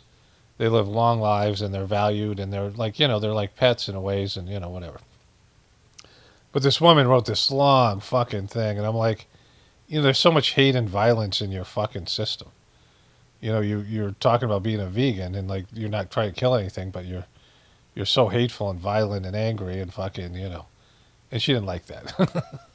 And so there's another time where I was saying that, people who eat meat should at some point in their life, hunt or take an animal's life, because you're having somebody else do it for you, and you should see what it's like. Certainly participate in the animals, cleaning the animals, some of these things, because it's so easy to eat meat when you're not dealing with the, killing of the animal and these things. Well, lots of people can't do that. It's you're outsourcing it. And some vegan misunderstood what I was saying, because they took it that I was saying everyone should kill animals, And I've had a number of these things. Somebody, I made a sweat lodge, but it was just, out of bamboo. It wasn't the ceremonial thing. It was more like making a sauna, homemade sauna. And, I was fasting, and my ex was fasting, and, me and my kids, and we did a sweat, which was kind of cool. And I made it out of bamboo and these other things. I was just watching that show Alone, and some guy did it. The same thing. It's very, it's good for you, these things. And I was talking about how the Native Americans didn't have sweat lodges until they came across like white people's foods and culture. And then they started to get toxified, started drinking alcohol, firewater, whatever it was. And they realized that they had to do purification because they were getting toxic, right? And some Native American person showed up and said that I was claiming that white people invented the fucking sweat lodge, and I'm like, how do you not understand what the fuck I'm talking about? Like I'm I think it's whatever. And so this vegan guy thought I was saying kill all animals, and he said, I hope somebody shoots you. He can't do it himself because he's vegan, but he's praying somebody else, some non-vegan person. So, people just suck in that way. But there's some specific groups that just can't let things go. If you say something that goes against their belief system, they just have to say something. And it's like I've already moved on from it. Like I don't even care about what I say. I don't care about my beliefs, and I care less about your beliefs. I think beliefs is not really the word. It's preferences. Like, I don't care what my preferences are. Like, I know they're just, situational. And, like to whatever things that you get habituated to. But, people have their preferences. Like, you want to believe Michael Jackson was a great guy and he slept with kids because that was totally normal. Great. But fucking who gives a shit? Like, I don't, yeah. Well, I mean, you can believe whatever you want, but I don't want to hang with you, right? Like, that's about the size of it. I'm like, oh, yeah. If you were talking to somebody at the party and they're telling you how Michael Jackson's innocent, you'd be like, all right, yeah, nice talking to you, bro. Right? Like, it's whatever. You want to move on. But that's about it. That's all beliefs are. It gives you, some sense of, like, deal breakers that people have some kind of preferences or beliefs or whatever you want to call them. And that you realize, oh, like, they're red flags. Like, that's all. Beliefs are just red flags. And so, they're warning signs for you to know this person's going to be a nightmare to deal with. And also, it's not just your preferences or beliefs, but how tightly you're wound around them. Like how much they mean to you. Like how much you're willing to, like, I got to say something. People, I guess, got to say something. No, you don't. You don't fuckers have to say anything. I mean, it's just better when you don't. Like, people often think they have to say something when they don't, right? Most times you just want to dump something on somebody else because you feel like shit. So you want to unload your your inner grossness on them. That's why the comment section sucks so bad. People just want to, they feel like shit inside and they want to make sure that they spread that shit around as much as possible. Anyways, so there's a lot of comments. I just read through a shit ton. And I saw 2 comments that one of the comments is kind of bugging me. And again, this is not like a big deal. I'm just talking about this, people who are doing the gratefulness meditation. And I, like some things this is more about being more informative. So there has been someone who's been posting, only spirituality will save this world, I say at the end of the video, and then writing Babaji. And then somebody else wrote the same thing. Somebody copied that. And, I'm not like, again, this isn't mad and people don't need to apologize or feel like, whatever. But like, just, this is a correction. It's not, I don't think that's really helpful. In terms of like, I talk about the masters of the system on my regular videos because I don't give a fuck, right? This is my channel and I want to talk about what I want to talk about, how I want to talk about. So, let the chips fall where they may.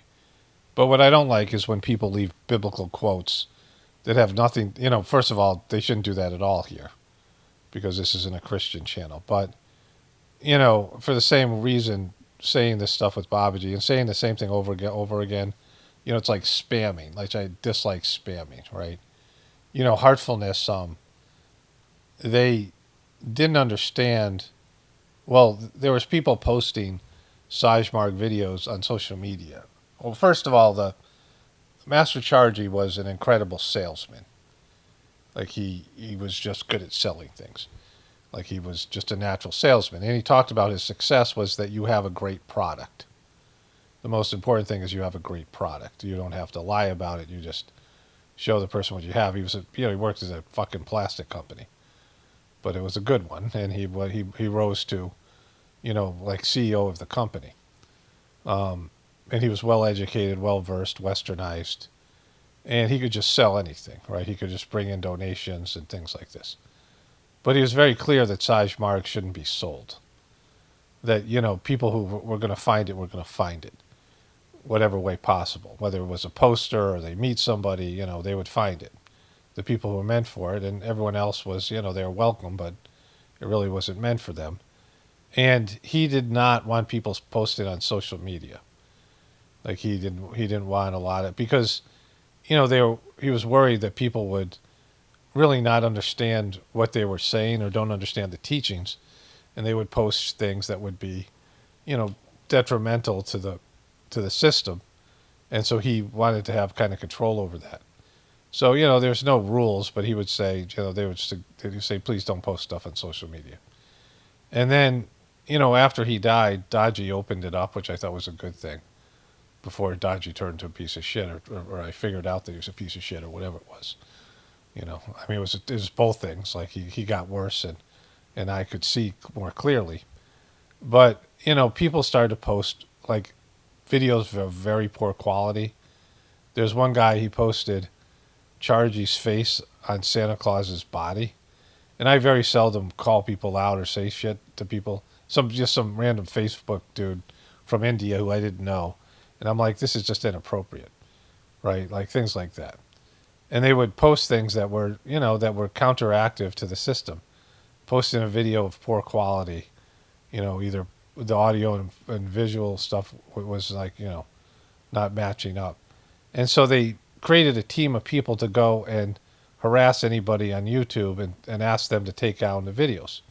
And somehow I got on their fucking list. And I knew the guy who was in charge of this, and this guy's just an ass clown. He ended up running the Heartfulness YouTube videos, which was the first thing I realized, oh my God, this thing sucks right now. He made the worst Heartfulness videos, including one on suicide, where Daji blamed the loved ones of the suicide victim for the suicide. Like it was bad. Like I had to say something about it. And there are people who were doing the meditation who had, had loved ones who commit suicide, and they were so offended by it. There was a zombie. It was such a bad video. Like if you can go find it, it's worth watching how bad it is. And they did a number of these videos because this guy is a complete idiot, and I dealt with him before. And I wrote to him and said, stop fucking spamming me. Like I have a YouTube channel where I talk about, Heartfulness back then before I knew it was parasitic. And I'm talking about it in a positive way to my audience, the way my audience understands it. And it's actually a good thing, so fucking stop harassing me. They were leaving spam comments, which nobody fucking likes, right? No one likes to be spammed. And so, comments on my channel, I want them to have something to do with the video. If they're addressed to me personally, then they, there has to be certain rules. Like I don't have a complaint department, but if they're comments, they should be about the video, right? And with the content, and people can say things about that. But if somebody spams me with somebody else's channel, oh, you got to check out this thing, or you got that's not no. What do you think about this specific video, right? But I talk about Sajmarg for the people who can do it, and this is their soul's choice, and they have something here. And not all of those people will end up meditating, but they might feel the energy here. They might feel some connection, which will be developed over in the next life. They're not capable right now. They're too gross. They're too weak. They're too depleted. They're too bankrupt. They're too fucking whatever it might be, right? There was a guy who, he started the meditation with one of the preceptors. There were 6 preceptors in the area where I was, in Massachusetts, the 5 college area. And I was talking to one of this preceptors. She was somebody, she had like one of those, whatever, chronic fatigue syndrome or one of that thing. So she was like kind of just not doing a lot. Her husband was more involved. But she had a guy came and she started him, and he was a Christian, and he loved the energy, felt the energy. And he knew it was a real deal, but his family was Christian, and like his wife and everybody, and he knew it would negatively affect that. And so he had to choose his family over his spiritual development. Like he knew Sajmarg was better for him. He really craved meditating and these things, but he had to make a choice. There's another guy, a gay guy, who started meditating. He started feeling attracted to women because the samskaras, the gay samskaras, not gay samskaras, but the samskaras that were, making him into a gay person were being cleaned off. And again, this is not a reason to come. Sajmarg is not a, those Christians who have those camps where they bring kids and they try to de-gay them, ungay them, whatever it is, right? That's not, Sajmarg isn't that. But that was just what happened to him. Like the natural cleaning process got rid of that, and he quit because he wanted to be gay, right? So, like, there's things like that, whatever. People have, some part of them really want to do this, but they really can't. They can't do the meditation, they like what I'm saying, they feel the energy, they just can't go there. And so I don't want people like that feeling like there's some kind of cult thing here, because really it's about the people who can do it will do it, and the people who can't, I mean, my family and these other people, my kids, I mean, just, my mom started for a bit and my brother's doing it, but, it was more of a hassle for me than it was like, I mean, I'm glad he started, but, I don't get credit. It's like Jehovah's Witnesses. I don't get credit for how many people I bring in. Like, I'm not, like I just put the information out there so that people who can do it have an opportunity to hear about it, right? And, an audience, people who are truthers, it's a very specific audience. Like I would have to talk differently, about Sajmarg if I was in a, a different kind of setting. But on my channel, I can talk about it the way I want, right? But comments about it shouldn't be like spam, like just repeating the same thing over and over again. Like the Babaji comment. It's just, I mean, it's not really appropriate. And, if I'm talking about it and you are using the system and it has benefited you legitimately, not made up, like you've seen improvement, you can talk about that in a very, authentic way. Like that would be helpful. You can, but not like, you don't have to do it. It's just your choice. Like it's not, it's whatever, like you feel led to do that. And there are people, when you start doing the system, you start reading the literature, you end up like wanting to talk about it, like really talk about it with other people. And that's something that is no longer there. You go to a gathering and you meet people who are really into it, and it was only about 400 Americans who were into it. Or I'd go to Europe, or I'd go to India and I'd meet Europeans and people from other countries. And this was their thing. Like, and it was, it's nice to meet other people because, no one else in your life really, connected with it, your family and your friends. And you might tell them about it, but it's not their thing. And so it's nice for people to have that. And, if you want to talk about that stuff on Gratefullness Meditation channel, people can connect through that, and start talking about it, talk about the books, talk about stuff you're, learning about, things like that. People who are reading the books. I mean, it's a good thing. It's good that, you have this period where you go through and you're very enthusiastic about it. And, I was my first 2 years, and then that slowly got beaten out of me by the shitty world. My enthusiasm's still there, but it's a different kind of enthusiasm. It was a youthful enthusiasm, and now it's not. I have a practical enthusiasm. I believe in the Sajmark system, but I know it's not for everybody, and I don't, do the work and leave the results to God or the Master. So, that's the Sajmark credo. But, there shouldn't be anything where people feel uncomfortable or this thing sounds cult-like or whatever. Like Chargy was very clear he didn't want that. We were walking there was a preceptor in Houston. There's a lot of Indians in Houston, and they had these McMansions, they're millionaires, and they had these big houses. And Chargy stopped by there. They were buying some property for a meditation center that no longer exists. They sold it, unfortunately. It was somewhere near San Antonio or somewhere around there. I don't know. Austin, maybe Dallas. I don't know. I think we were in Austin. We were in Austin. And, I went through, Chargy went through 3 Texas places. He went to Austin, Houston, and San Antonio. And maybe Dallas. Maybe we flew into Dallas. I don't know. But we were walking, we parked somewhere, and we were walking into this neighborhood. And there was probably about 200 or 300 people going to this guy's house, right? This guy was secretary of the mission. He owned a hotel. Likable guy, did a lot of good work for the mission. And there's this old fucking boomer hippie from Boston that everybody fucking disliked. His kids were a nightmare. They would act out at gatherings. They broke into somebody's house at the ashram. They found a gun. And so, Chargy was really bummed about it. It was a fucking nightmare. And this guy's walking, and cops show up. And they're seeing a parade. A lot of them are Indians wearing saris, and boomer hippies and fucking weird-looking white people walking through some, conservative Houston fucking town or, whatever it was, neighborhood. And this hippie goes up to the cops and goes, we're a cult. And then he starts to say the definition of the word cult. And I'm like, fuck, are you retarded? What the fuck is wrong with you? You have to be fucking practical. You have to, just like with Chargy and those kids, call your fucking parents, right? Be fucking good citizens. Don't have your parents worrying about you. And, think more, if you don't like your parents, then do it for the sake of the fucking mission.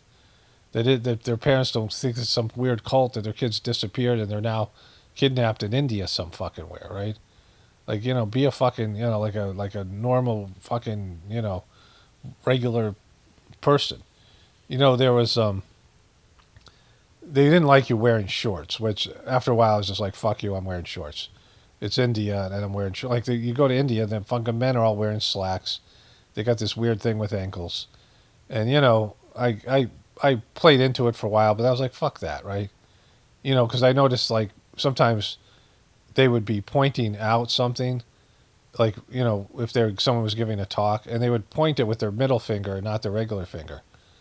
And there was one time some guy grabbed my hand and walked me to the place, because you see men holding hands in India, and it's a very anti-gay culture. It's just what fucking guys do there. It's fucking weird. And I tolerated it, even though it made me uncomfortable, right? Because, it was like, well, this will be over soon kind of fucking thing.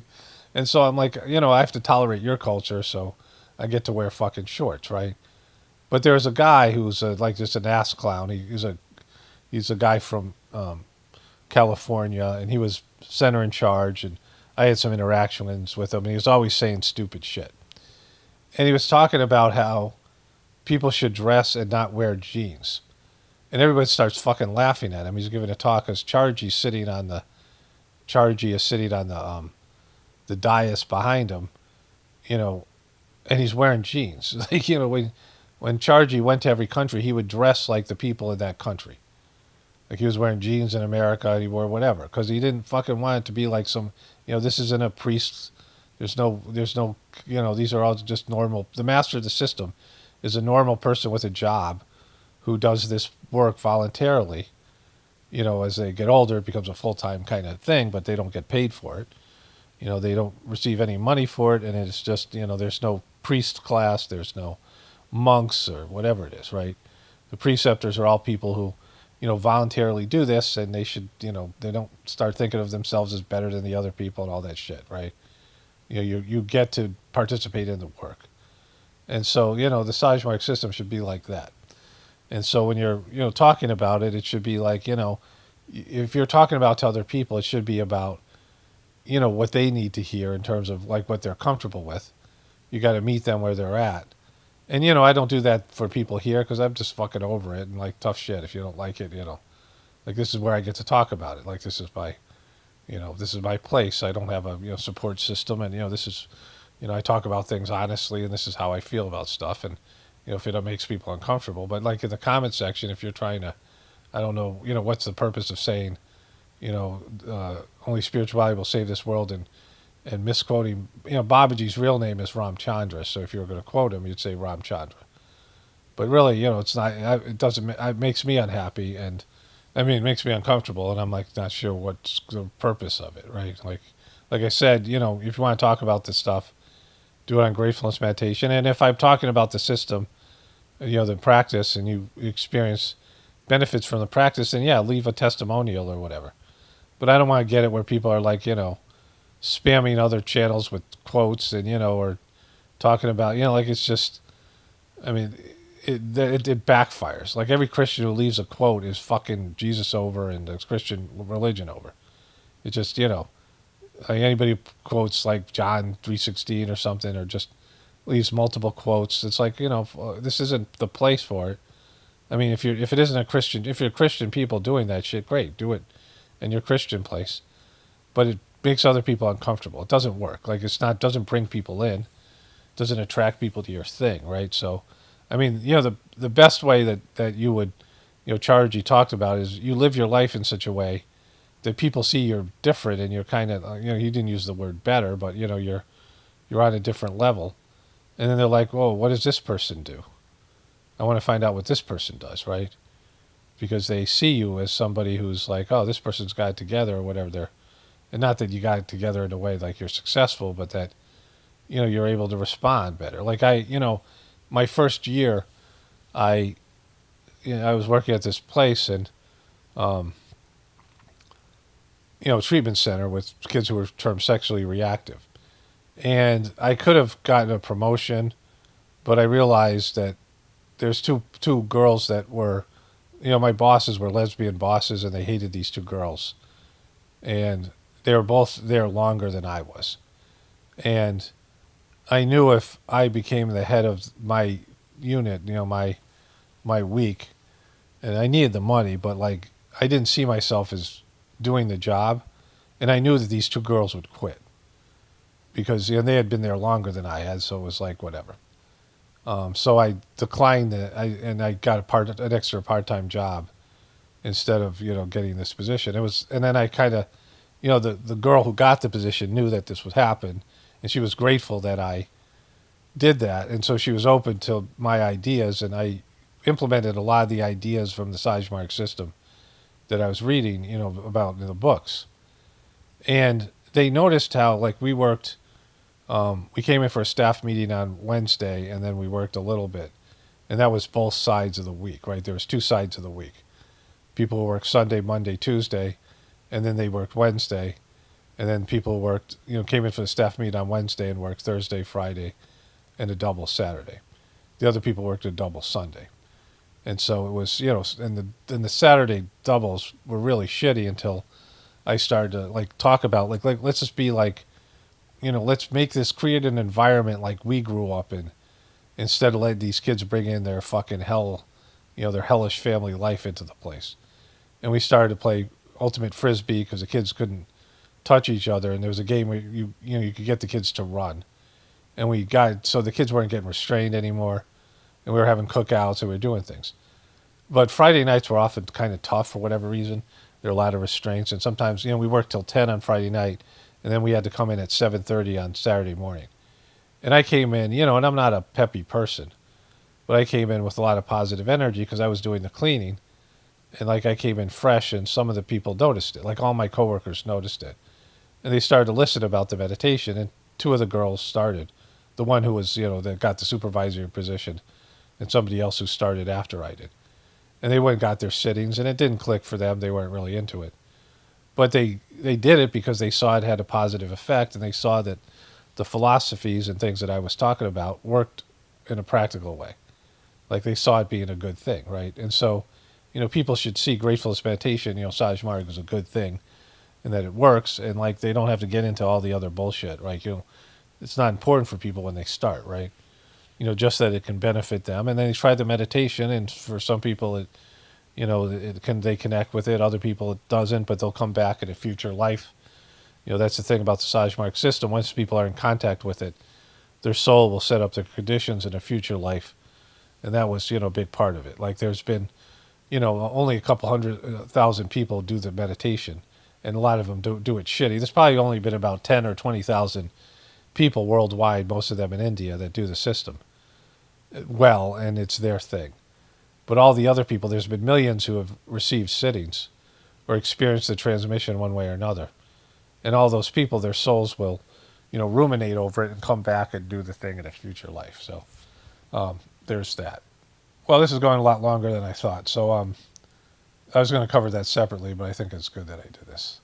I'm kind of fading, but I want to talk about this here, and it's appropriate to do it.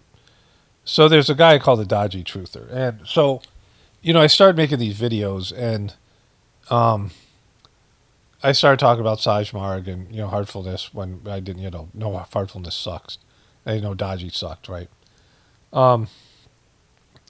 And my wife went to India for the first time, and my two kids returned to India, my two youngest kids, in 2020, right before COVID. And my son had just taken his 3 sittings when he was 17. He was 18 then. And my daughter had taken the meditation, but, stopped practicing in India, but they were going back now to do the meditation. And we went to the gathering, and it was kind of a fucking mess. Dodgy brought this guy in, my wife named Diaper Baba. Bob is a certain whatever. And he stripped down, he's doing yoga and belly dancing. My brother came up to me, he's like, what the fuck is going on, right? Like, it was just so fucking weird. And he was following Dodgy around, and I guess they had to kick him out, but Dodgy hooked up with the guy later on. The guy was a billionaire. And then they're going to build, some kind of condos together on the premises. There's 1,000 acres of land that they got through Charji, to when Charji was master, to build this ashram. And the meditation hall is the biggest one in the world. It's like 100,000 people it sits. But Dodgy can't fill it because nobody fucking likes the guy. He's a putz. But he hooked up with this guy a couple more times, Diaper Baba. And then Diaper Baba got criminal charges against him. He's a billionaire. He runs a sort of cult-like, Hatha yoga organization. And there were some people at the ashram, like I think some guy from Australia, and some of the people I knew were like, hey, this guy really wants to meet you. He's like, well, you're like a celebrity. I'm like, you're listening to my videos? Like, fucking, it was weird because they never commented. So I didn't know much about, who was listening to my videos or how it came about. But to some people, they liked them. And some people came and talked to, whatever. Came up and talked to me while I was there. Not a lot. There's some like 70,000 people there, and there was like 5 that came to talk to me, or they knew about it. And they thought it was a good thing.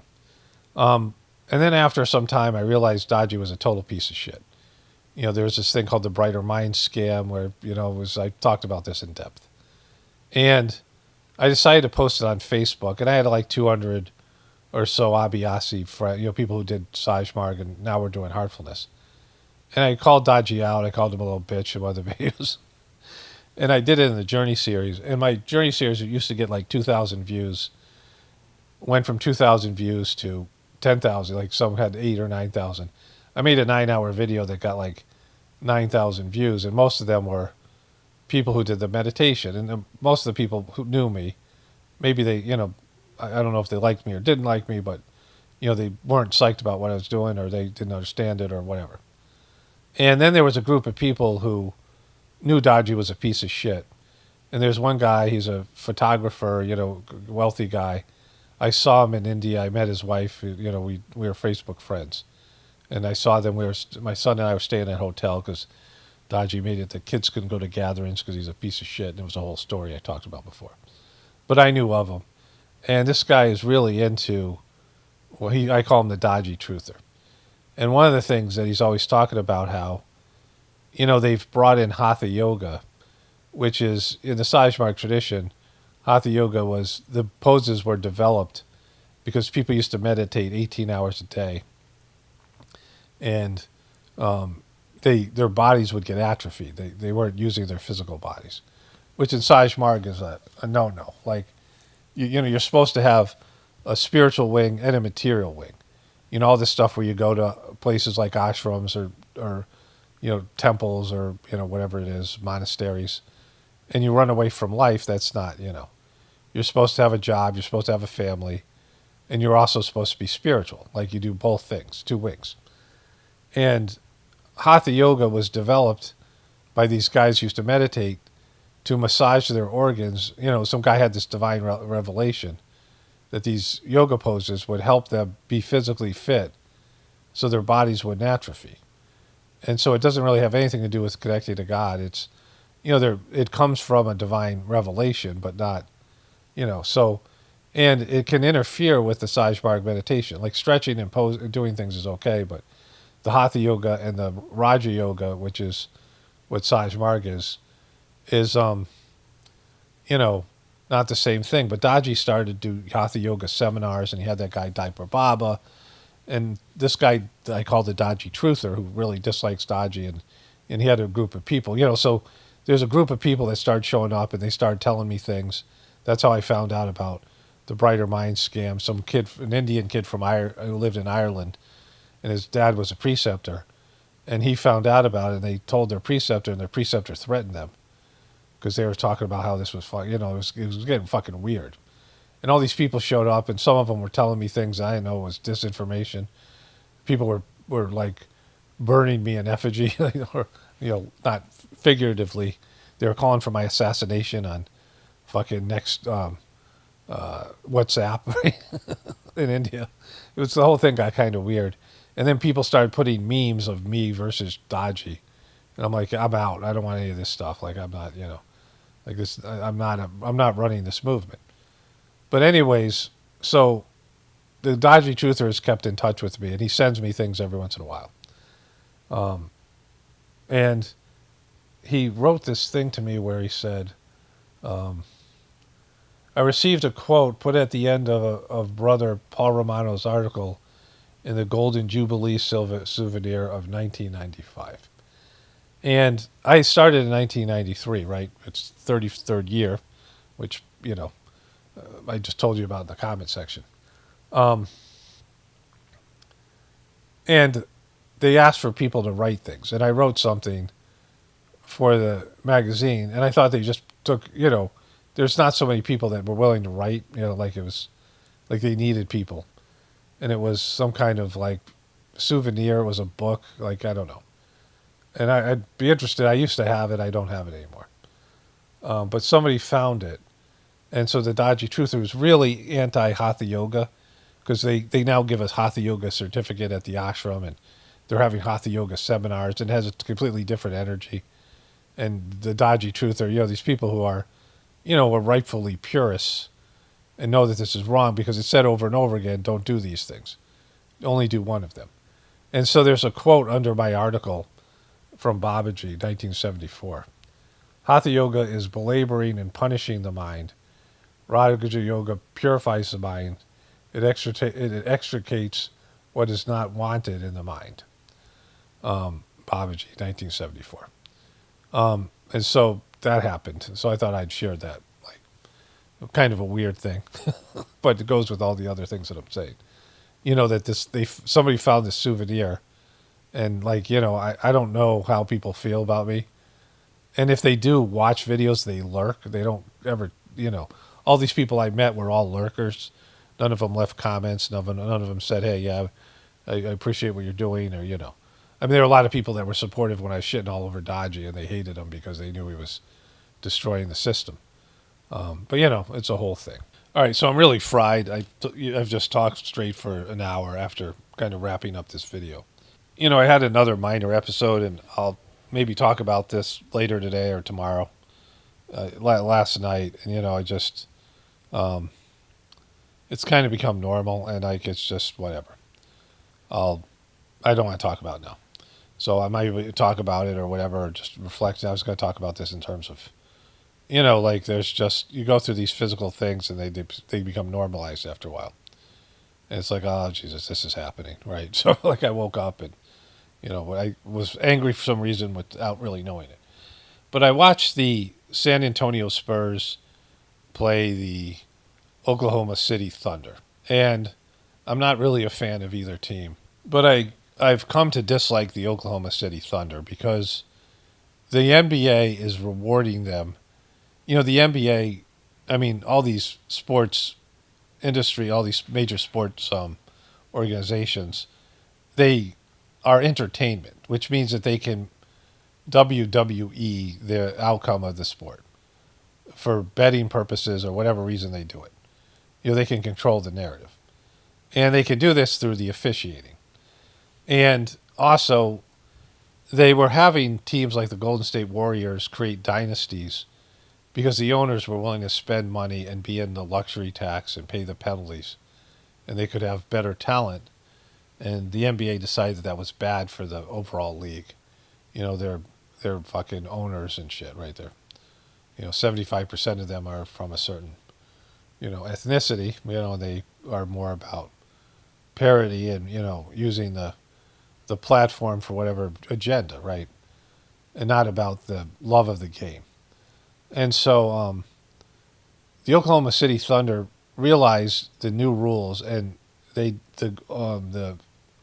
general manager, Sam Presti, traded a lot of overpriced players for future draft picks and assets. And he set the organization up perfectly in this new era. And the guy running, the Poindexter running the Adam Silver, take a look at this guy and his fucking wife. They're a real treat. But they they seem to be rewarding the Oklahoma City Thunder. And they have a very slight, frail, kind of, gayish looking star, Shea Gilgeous-Alexander, who's soft-spoken, nice guy from Canada. But the guy, if you breathe on him, he gets called a foul. They call him a free throw merchant. And, there's all these pundits and people, because I listen to basketball shit just as a thing, like a mindless thing. And sometimes I listen to these podcasts or whatever. And they're always defending the Oklahoma City Thunder. It's all propaganda. It's like gaslighting. Because you can see that the Oklahoma City Thunder play a very aggressive defense where they foul the other opponent throughout the game. The opponents throughout the game. And they whine to the officials. They get called for fouls. And they do it so much. It's like football teams who would hold, the defensive backs would hold the receivers, or the offensive line would hold the defensive linemen. And they do it so much, the refs aren't going to call a fucking penalty on every play. So they're just like, all right, we'll live with the penalties we do get, but there'll be an advantage. And it wrecks the fucking game. And so, on one hand, the Oklahoma City Thunder are grabbing and fouling and getting away with it. And on the other end, when their best player, who's the league's MVP, pushes off with his off arm so he can free himself up to shoot, or he gets touched, he can push off, but when he gets touched slightly, they call a foul. And the fucking people, the fans, are all rebelling against it. They're calling him a free throw merchant. And so the San Antonio Spurs have a player called Victor Wembanyama, who's a French guy who's 7 feet 5 inches. And he's a slight build. He's not very physically strong for his size. And they were just grabbing him and holding him in game 2. Like, fucking, it was bad. Like, the announcers even kind of had to talk about it. And the refs just let him do it. And there was a big fucking guy who played center for the other team, Isaiah Hartenstein, who's a white-looking German guy who's half African, it was half black, that you would never know, like weird stuff. Like he's from Germany. His father, I think, was a black basketball player who played in Germany. Whatever. But he's a big guy who's just hanging on to and holding Victor Wembanyama, even when Victor Wembanyama is playing defense, even more so when he's playing defense because they can't get shots off because the guy's so long. When he stands there, his hands reach up to like almost the top of the basket, like he's 4 inches shy of being able to grab the basket standing still, and so like they can't shoot over him. So this guy Isaiah Hartenstein was like putting the guy in like a full Nelson, like fucking holding him throughout the game, and they let him do it. And if they didn't do it, they probably would have won that game. And it was a fairly close game, and like he just mauled the guy. And when they went to play in San Antonio, the San Antonio Spurs were upset, and they flop a lot, and so the San Antonio Spurs fans were calling,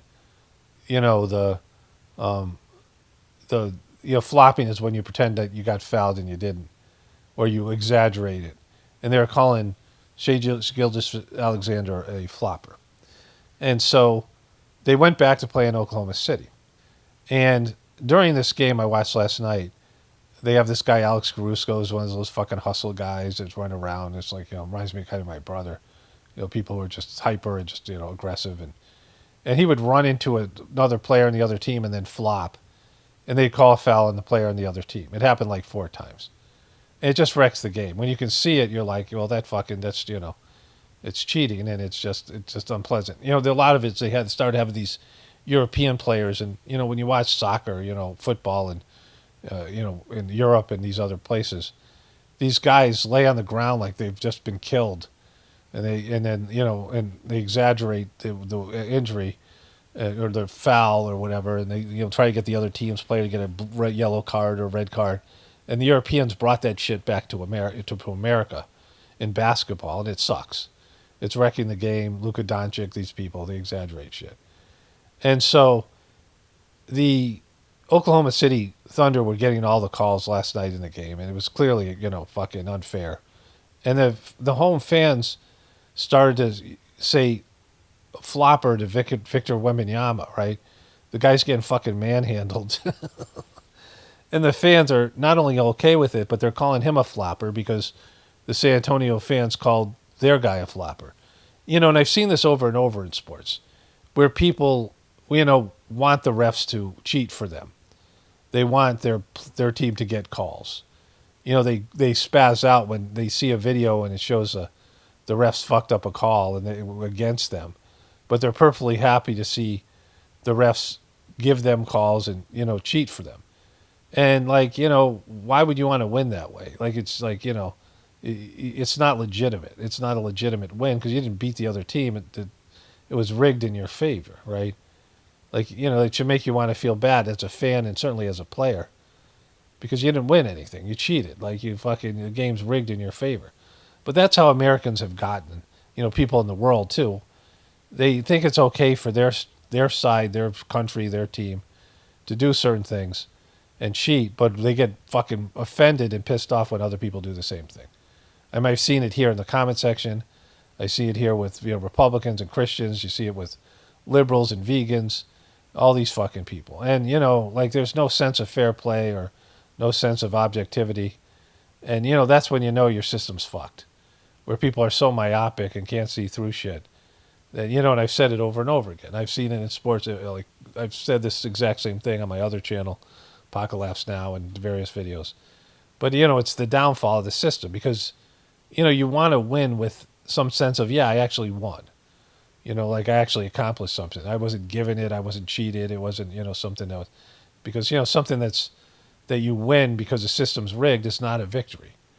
It's the opposite of that, right? You've sold yourself out and your integrity to win something, and you've wrecked the process. You wreck the game, or you wreck the government, or you wreck the world, in the process by being unfair, right? Being unjust. You treat others the way that you want to be treated yourself. That's just one of every religion has some kind of variation of that teaching, but that's just out the fucking window. Anyways, my voice is going, so I got to wrap this one up here. Only spirituality will save this world. It's Paramano definitely reporting for the Apocalypse and the Ascension. Everyone have a blessed day and be grateful.